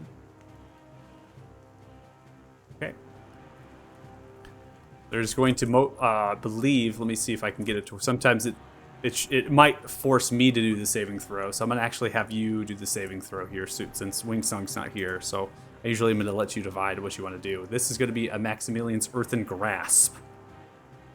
So they're gonna be using. They're gonna be using a. It's gonna grab onto Fred. So I'm just letting you roll the save. You're gonna counterspell. Counterspell. All right. So as you counterspell it, the other mage on the north side counterspells that. I knew. It's okay, And they then burned it. Wingsong would counterspell. And then him. Wingsong, Yeah. Wingsong's gonna counterspell the counterspell. How many counterspells do we have? So many counterspells. All right. So I'm gonna remove the counterspell slot from Wingsong, and then I'm removing like the we spell got an slot even from the northern number. mage. That's funny. All right. So that is going to be the end of the turn, as the Maximilian Earthen Grasp was not successful being casted. And that's not hostile. I knew he was casting the spell, right? Again, your hold actions were what you had stated, right? Attacking the courier, attacking the soldiers of Fort Farron. Or any one of us. Or any one of us. If you want to I take would include the horse as us. if you want to include the horse, that is a combat action against the horse. So there was a conjuration of sorts in the direction of the horse. You are a very perceptive character, so I'll go ahead and allow. Unfortunately, it's not an all-out brawl. We're all they yelled to war. That means everyone here is. Oh, they said 2 arms. They said 2 arms and to the wall. Everything is standard procedure, okay? Get up on the wall, lock it down. A brawl Now has not that- happened. Yeah. And, But Lothig did cast Spirit Guardians, which indicates fight. and I designate all of us, including Fred, the courier, and all the Fort Farron soldiers as safe from the Spirit Guardian. Okay, I'm gonna change the warrior to friendly so they're not zapped by the spirit guardian. That's a good idea. It just start dying. It's weird. We don't know why. Yeah. There will be an all-out brawl happening next turn. Don't Fine. worry. It's a long time till my turn, so. Okay, that's the end of the mage's turn. Hold action happens till the end of your next turn. After sidestepping 5 Someone's feet, punching someone. 20, Someone's I'm about to start a brawl. Ooh, woo! You should just, as you do it, go time to brawl. All right, Paz, stop around 2. I'm gonna step up. I'm gonna step up. I'm gonna look right in this dwarf's face and just said, "Well, it's clobbering time," and I'm gonna misty step right back into here. Okay. Yep. And we will unleash upon him a fury of which he has never felt before. Or has. I don't know. I might miss. But I believe in me. I believe in you, Spring Break. But there it is. Sorry, hotkeys were weird. Tag number 1. Oh, Wow. That literally teetered on 18 and then rolled a 2. As they raise their shield, hitting into the shield. Well, likes of which she has never seen. Oh my. 14. Again. Master of combat, everyone. Master of Bashing combat. it. Master of combat. Well, I'm gonna use the rest of my movement to try and get over, like, sneak into, like, this little area. Okay. Wah, wah. And then Bonus action, punch him in the kidney. I can't already bonus action. Oh, that's right. All right, I could. Wingsong is up here. What would Wingsong do? So many things. Synaptic, what's his face? Synaptic static. Synapse. That It's the one. covers so much space. There's the area of effect right now. Spells are gonna be so crazy because it's so tight. Yeah. Yeah. Could he get like up here and get people on the wall that would Yeah, be the soldiers? he could basically target all the soldiers up above. Yeah. Or would I know they? that's Or, a Or would they? really- or a hypnotic pattern. Or would they That's a really haste? big Or would they brain haste Nyera? Or Oh, I that can would haste be Diana. wild. I'd wish. Yeah. that. That'd be a By the thing. way, since a brawl has started now, Naya, Okay, you so actually action would would go go. off. Feels like I get to hit something. Does the brawl has started? They haven't haven't swung. attacked you! Oh, they haven't swung at you yet. It I was just a didn't grab. ask them I to love swing it. at me. I love it. Hey, listen, give me the brawl. Give me the brawl. Give me the Give me brawl. the Give me the brawl. They're There was they're an- armed. We're attacking. It's a brawl, was- my guy. there You was an can't stop the attempt. motion of the ocean. It's There was a an brawl. attempt at a brawl. I love it. I love the It idea. didn't work, but A there was an brawl. attempt. Well, I don't know what idea you all have sorry. that a brawl Yeah. is, but like I want It's to a be there. brawl. I want to be there in real life when you see a brawl, and I want to know what it is. Because This in is my a joke. mind, These when are I'm thinking of bar- brawl, I'm thinking people are smashing each other, hitting It's- each other yeah. to bits. Pub rules. I- First swing, everyone swings. Break whatever you have I on can't be someone's the head. only one, Go. right? I I'm did kinda on try Michael's side. to smash somebody to bits. He did try. We Just tried. so I'm not saying that it hasn't happened yet. I'm not Okay. saying that won't happen. I'm just Okay. saying it hasn't happened yet. All right. So Wing Song, Okay, you know, so Happy isn't here. Wing Song, I'm just gonna do what I would do for Wing Song's character as a player. I'm just gonna have haste put on to you, Naira, because that is the easiest thing. And then I'd like to think he'd be that helpful. Wing Song is going to be using a Bardic Inspiration as a bonus action and place that directly upon you, Naira, as well. Wow, he's never, other than the one time he dimension doored me, he has never been this helpful.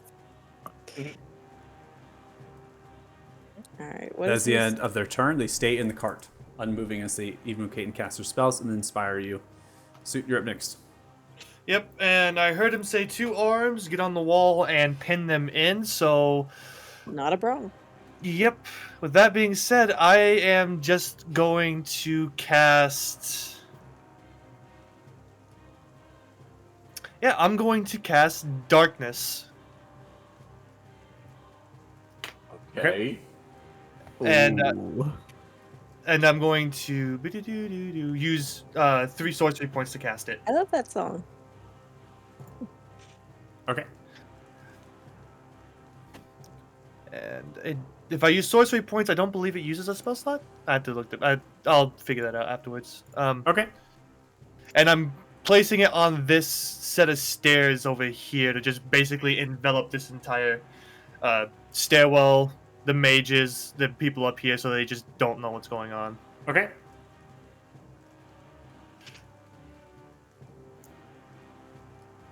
So 15-foot sphere centers out. The point above kind of encompasses the staircase and the segment up there. Okay.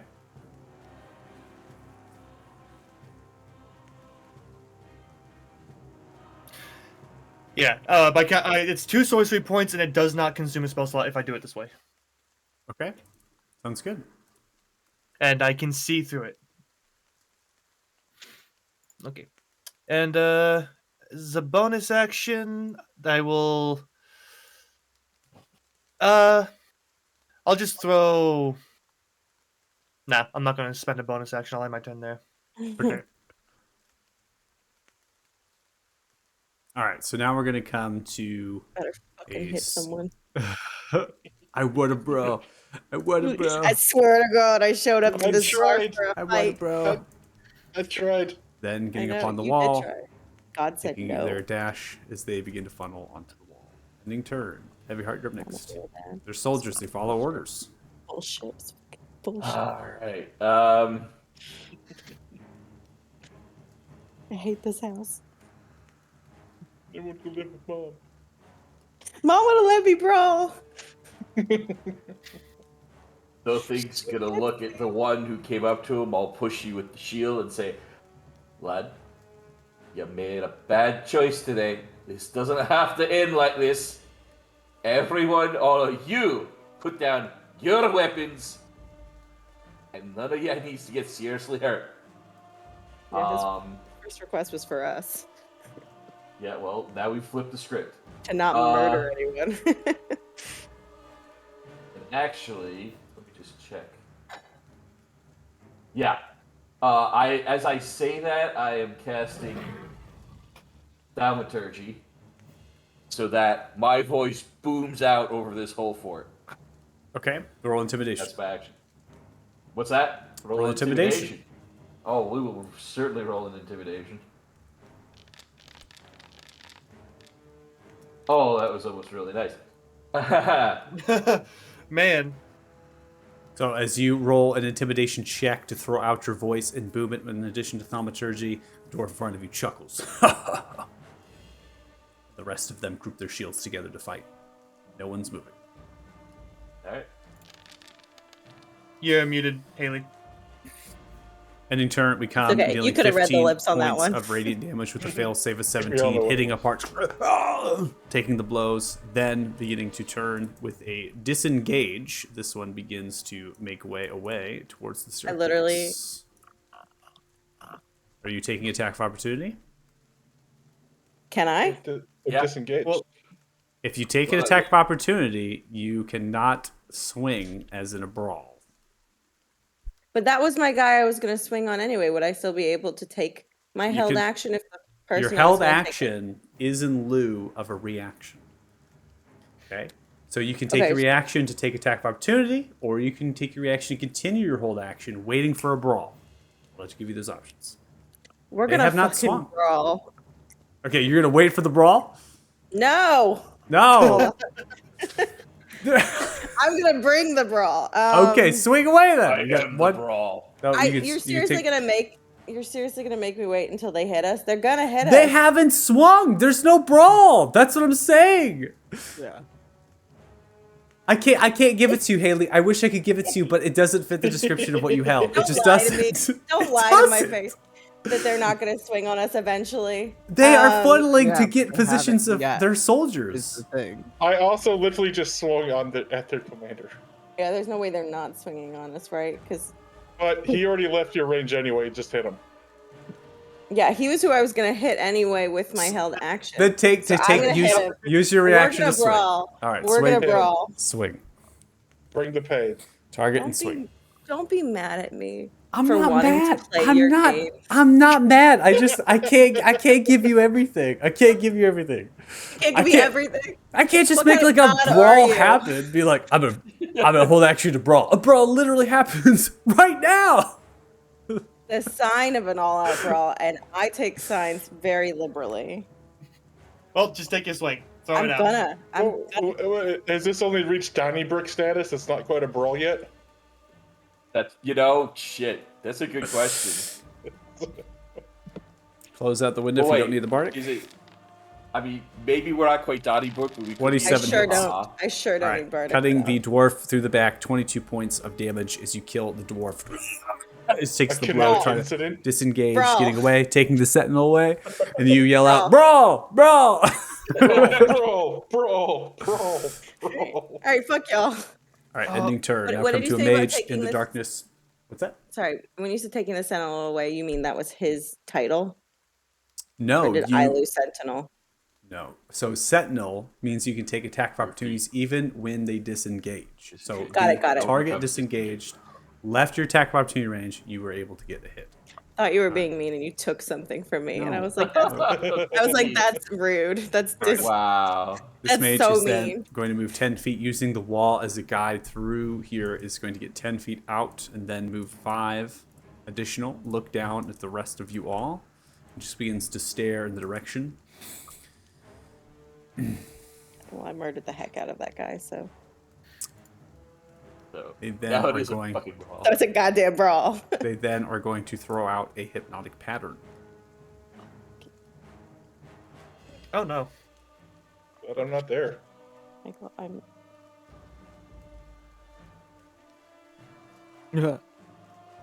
I can't stand you. Can't you stand?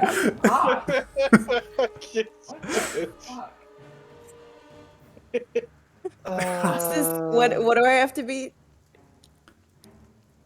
It's not it's hypnotic pattern. I'm gonna Okay. counterspell again. You rolled a 13. Do you want to use your bardic inspiration? You're I asking heard me. counterspell. There's no need for that. I'm counterspelling again. You're going to use another spell slot to counterspell, Yeah. or would you like to make Wingsong do that? I feel like both of us would probably do it, but he'd be the one to react faster. Okay, then I'll make Wingsong do it.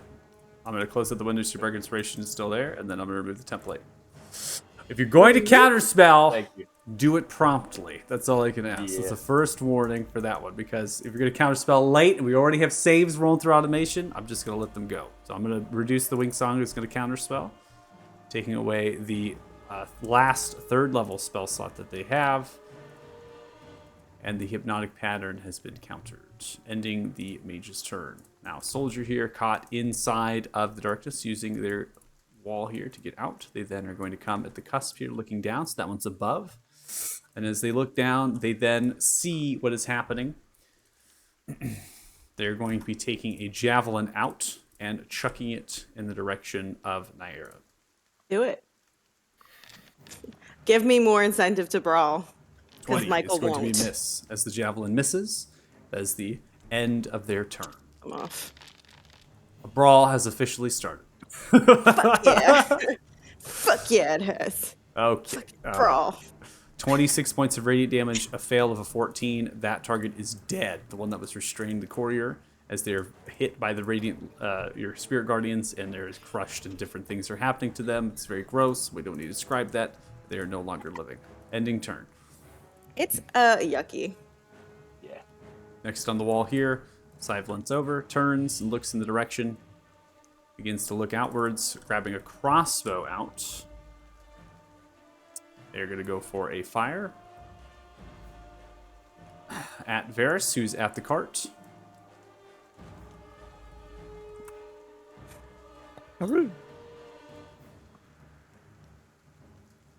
Oh, it's going to get juicy here. They're very dexterous. Oh boy. Yeah. Am I getting flashbacks? 7. Yeah, pincushion, we're back. As it lands into the cart, and wagon, I should say, and is unable to hit you. Ending turn. We now come to Gilga. Gilga Gilga on the stagecoach is going to get off the stagecoach. Gilga understands Dwarvish. It's then going to make way up the wall escape as quickly as possible. And then comes the closest target they see and goes in for 2 Thunder Gauntlet swings. Bam, bam. 27 hits.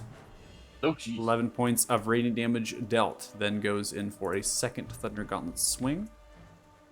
15 is going to be a miss. And that is going to be the end of their turn. This one on the wall sees Gilga, begins to make way in the direction, and goes in for a swing with the battle axe. 11 is going to be a miss, ending turn. Next one shuffles over and is going to be rolling a crossbow. I'm going to circumvent the animations at this point, so we save time. It's at you, Varys, misses.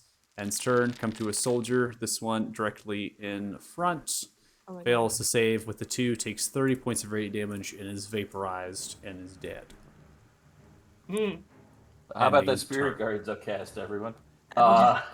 Every time love Spirit Guardians. Every time it ends a turn, I'm trying to read something on my sheet and it closes it. Every single time, and we're like no, it's good that we're rapidly dealing with them because they suck, but I just I keep going, all right, one more word, closed, one more word, closed. Dash from this dwarf, ending turn. Spirit Guardians. Success give up. with a 20, takes 12 points of damage and Pull it up to a different tab. survives. Then is going to take a swing at Suit. 15 hits you. 4 points of slashing damage dealt. Ends turn. Oh no. Oh wait, hold on. Which one just went? Concentration Not within success. You're range too for far two. away. Got it. You've used your reaction, so you can't do Got that it, got it, reaction. got it. Weird. It's prompting me for Spirit Guardians. Oh. Whoops. Yes, that's good. Delicious. Yeah. Yes. Now we learn. I think it got you confused because it made you roll your concentration at the same time as rolling Spirit Guardians for the creature. So just FYI. Your concentration is still success. With a failure of 8, this soldier takes approximately 26 points of Spirit Guardian damage. 26 points of radiant damage, and they are dead. Wiping them from the board is Thothig, as the dwarfs are crumbling, being vaporized by your radiance. Honestly, sunshine or darkness, we're really good at killing dwarves. I'm just saying. Javelin being thrown at Wingsong from the wall to the west. 14 misses. Ends turn. Next dwarf funnels through, takes a javelin. This one throws in the direction of Suit. Aim at the cart. 9 is a miss. Ends turn. I'm about to get messed up. This dwarf funnels in, gets upon, then holds their action. Varys, you're up next. How high are the walls from the ground? 18 feet. Okay, and okay, that's not bad. I'm going to bonus action dash to move. Oh, I can't do it. Move over here, Okay. and then up to here, Okay. and then I'm gonna swing on this one. All right. Looks towards you. Oh. Where does my sword go? Oh, there it is. Where did I put that? All right. It's like freaking out. Hold on. Yeah, we're not getting a damage roll. We can see the attack. The attack is going to be a success. So if it's lagged out a little bit here, you can Yeah, just. refresh. Give me a second. The commander's no longer afraid of me. I dropped Cause Fear. Gotcha. Thanks for letting me know. Trading out with darkness, yeah? Yeah. Okay. So, Varys, when you get back, you are going to hit with that roll, so you can just roll damage at that point. Like, Okay. Loading. based on the fact that I'm able to move things and whatnot, let me try to do a couple test rolls. Generally, when the workflow is stopped, that's because of lag on the client side. So, Okay, so how do I just get it to roll the damage then? so to roll the, are you saying to roll damage in? Yeah, you can just roll straight from the dice tray if you want for your damage because you have. Yeah. I'm lagging. I'll be Oh, back. you like it? I'm coming. Hold on. Wait for it. Wait. I'm back. Yeah. So you have the lightning, you have sneak attack, and then you have the scimitar to swing, and it's +3 to that. So it'll be d6 for the scimitar plus your dex +3, and then we have. It's 4d6 in total, isn't it? Yeah. Oh, okay. Okay, there we go. And then lightning. Then sneak attack. No, it's 5d6. Sneak attack upgraded.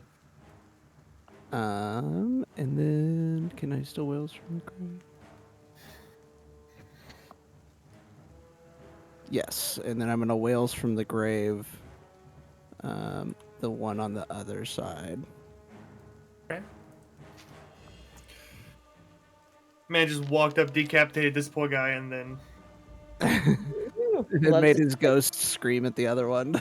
All right. So as you come up to immediately, it's scimitar slicing the shield, just raising dexterous, come across, slicing into the neck, splitting blood as the blood spills out of the dwarf's neck, flies onto their compatriot, their friend, which is now turning.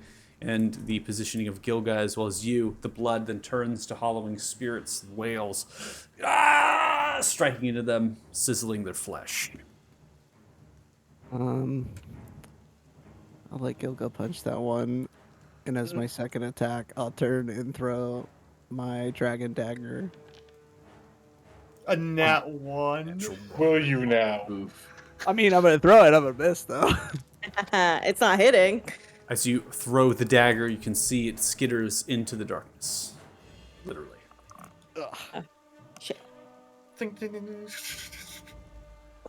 That'll be it. All right, now you're up. It's brawl time. Yeah.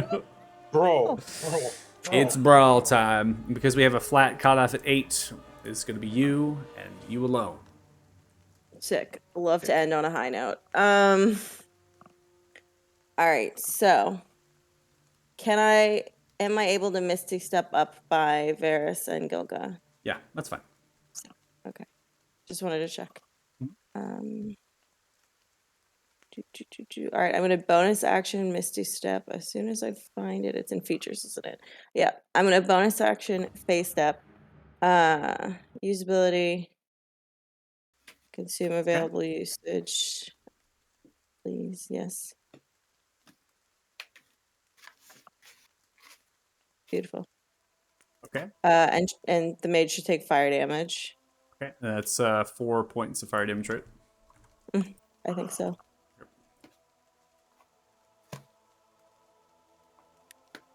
Okay.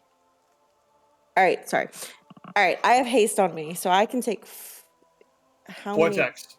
4 attacks, You right? get 4 attacks altogether. Cool. Great. Gosh, I hope I can do this with 4 attacks. You'll probably get it done in 1. I guess we'll find out. No, I don't need Bardic for that. I don't think. All right, you come across with the beta breakthrough. 25 is the attack roll. 25 total points of slashing and fire damage. You cut through the ropes, holding the staff, looking towards you, cutting Ooh, there's that across the dwarven flesh. Again, target is slower than you in height. Looks up with their staff, bracing for another blow, but crippled, hunching down, looking up. Yeah, it's gonna hurt you more than me, bud. 14. Best not to risk it.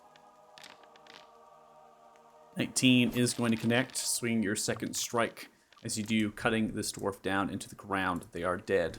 Staff Love that for them. chipping in half, falling as they crumple into the ground, lifeless. Okay. Good. 2 more swings. All right. Gonna go ahead and just deal with you.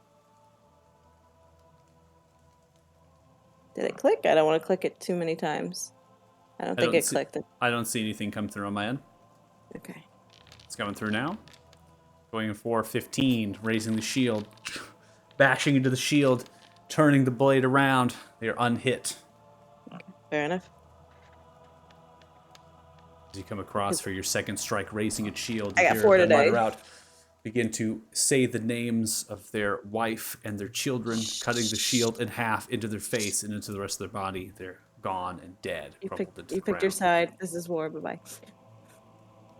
All right. Fourth and final attack. You have movement left. Yeah. Okay. I do have movement left. How much movement do I have left? You have gone a total 25? of 5. You have 25 feet left. Wait, she has haste. She's hasted. His haste remove his Oh. shield. Yeah, his speed Oh is yeah. doubled. You're double speed, Holy so crap. you have You 55 have literally left. all the movement. I have 55. feet. 55 feet left. Yeah, you can get over Okay. to the 3 if you wanted. Oh yeah, I'm not worried about getting to them. Can I? Okay. I've used all my actions and I've used my bonus action, so it is just my movement. Okay, that's fine. I'll come over here so I can start clearing out this group. Actually, yeah, because I have to go deal with that mage. Okay. Or we have to. Okay. All right, so you're kind of seeing the mage on the other side, clipping through the darkness spell. You then begin to use your haste to go to the left side. You still have movement left from your current position after moving in that distance. So you've gone a total of roughly 40 feet if you have to take the angle of the wall. So you have 15 feet left. 15. Hold on. Okay, so I would end up in darkness and I can't see, correct? Yeah, you would just run into the darkness if that's what you Nobody want to do. can see in darkness except for me. All right. Well, It's up to you. Oh, that's a train. sure is. Great way to mark the end of the session. I mean, I'm sure Sid's gonna drop darkness anyway. Okay. Trusting your friend and compatriot as you slice through and then come at the back. I am trusting my friend and compatriot. You run 15 feet. You run 15 feet. I did 15. I didn't go farther. Wow. Who lives right next to a train? Is that you? Yeah, he's laughing. Yeah, That's- you're yeah. you're like right next to a James tree. That literally sounded so loud. Yeah, that sounded like it was in your house. Oh yeah, okay. So let's do things. One, my AC is like actual AC window shakers. Yeah. Oh, So one of my windows are slightly propped open, meaning noise and airflow can get in a lot easier. Yeah. And two, the train tracks are literally like 100 feet away from my house. yeah, we can Gotcha. hear. It. Gotcha. I'm It's pretty. jealous. No worries. Okay. It sounds nice from So- here. Apartment. All right, so I run into the darkness. I yell Alright. out to Soot. I just yell Soot, drop it, like Okay. requesting, not yell, commanding. But All right. So with that, we're going to cycle through your turn. Commander Rykar Strongrout is going to start their turn. As we come back on the next session, I'm sure our two friends that are not with us today are going to be greatly surprised. Honestly, I'm very surprised. I thought this was going to be just, but you know what? I you thought we were gonna let him die? I can't be surprised with. I mean, it sounded like that's what you want. We're just gonna let. We don't want to meet the Lord down the lore. We're just gonna go. We're gonna get on the road. We're gonna go. And then all of a sudden we have this, and I was like, I shouldn't have done this. I should have just said this fort didn't even exist. I wasn't. It's like I don't. So as a character doesn't like saying mindless killing, and this is pointless killing. It's like Yeah, So- I think so- everyone here was against Yeah. pointless killing. So Yeah. It's- I it- just didn't. it's- I didn't Except bother Paz. me at all. Yeah. It's a I pass. did. I Yeah. don't know why I had to care. Like it's So- not our business. We're just so- trying to leave. Regardless of the reasons, it's awesome to see you all come together. Definitely, I think you all kind of came together and said we're acting now. So that was really cool to see. Yes. You all acted. Literally, we're not going to let this happen. So We don't get to play at heroes and not step in.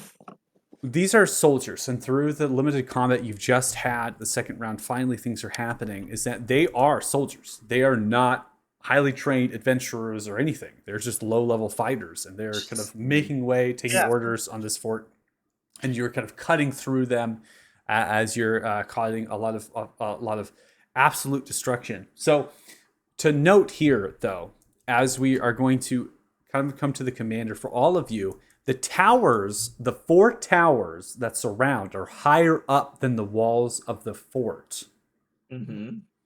And 2 of those protrusions have ballista scorpion-like machines. So you being up on the wall Ballistas. are now in visible range as they are actually turning those in the direction of all of you.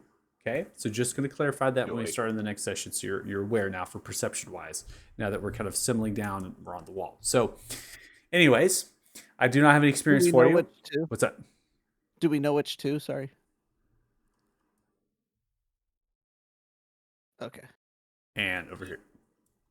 that was my guess. Yep. They're like these box-like things, right, with Yeah, holes in them. Yeah. Very much, Like a very much fire like a pit. nest of bees. Like Love a that. nest of bees, right? But Oh, we've dealt with it's, worse. it's completely made of metal, so it's like a machine with wheels, and they're kind of turning it. Oh, if only someone had heat metal.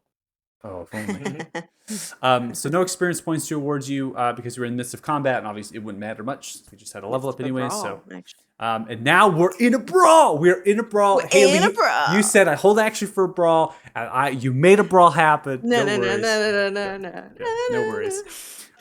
It's a brawl. And yeah, the courier is saved. Courier is not killed. Inspiration, the awesome job, Varys, using your inspiration, and then Spirit Guardians upcasting as well, absolutely crushing these dwarfs.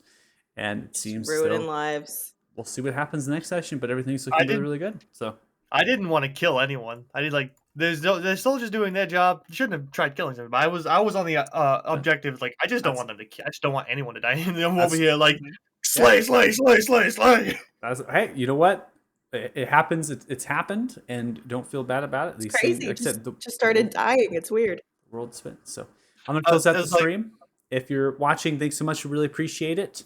Nameless Fellowship, so that people can get off. So we have to kind of end right on the T, and hopefully you join us in the next session we have next week. Thank you so much, and we'll see you later. Bye. Bye.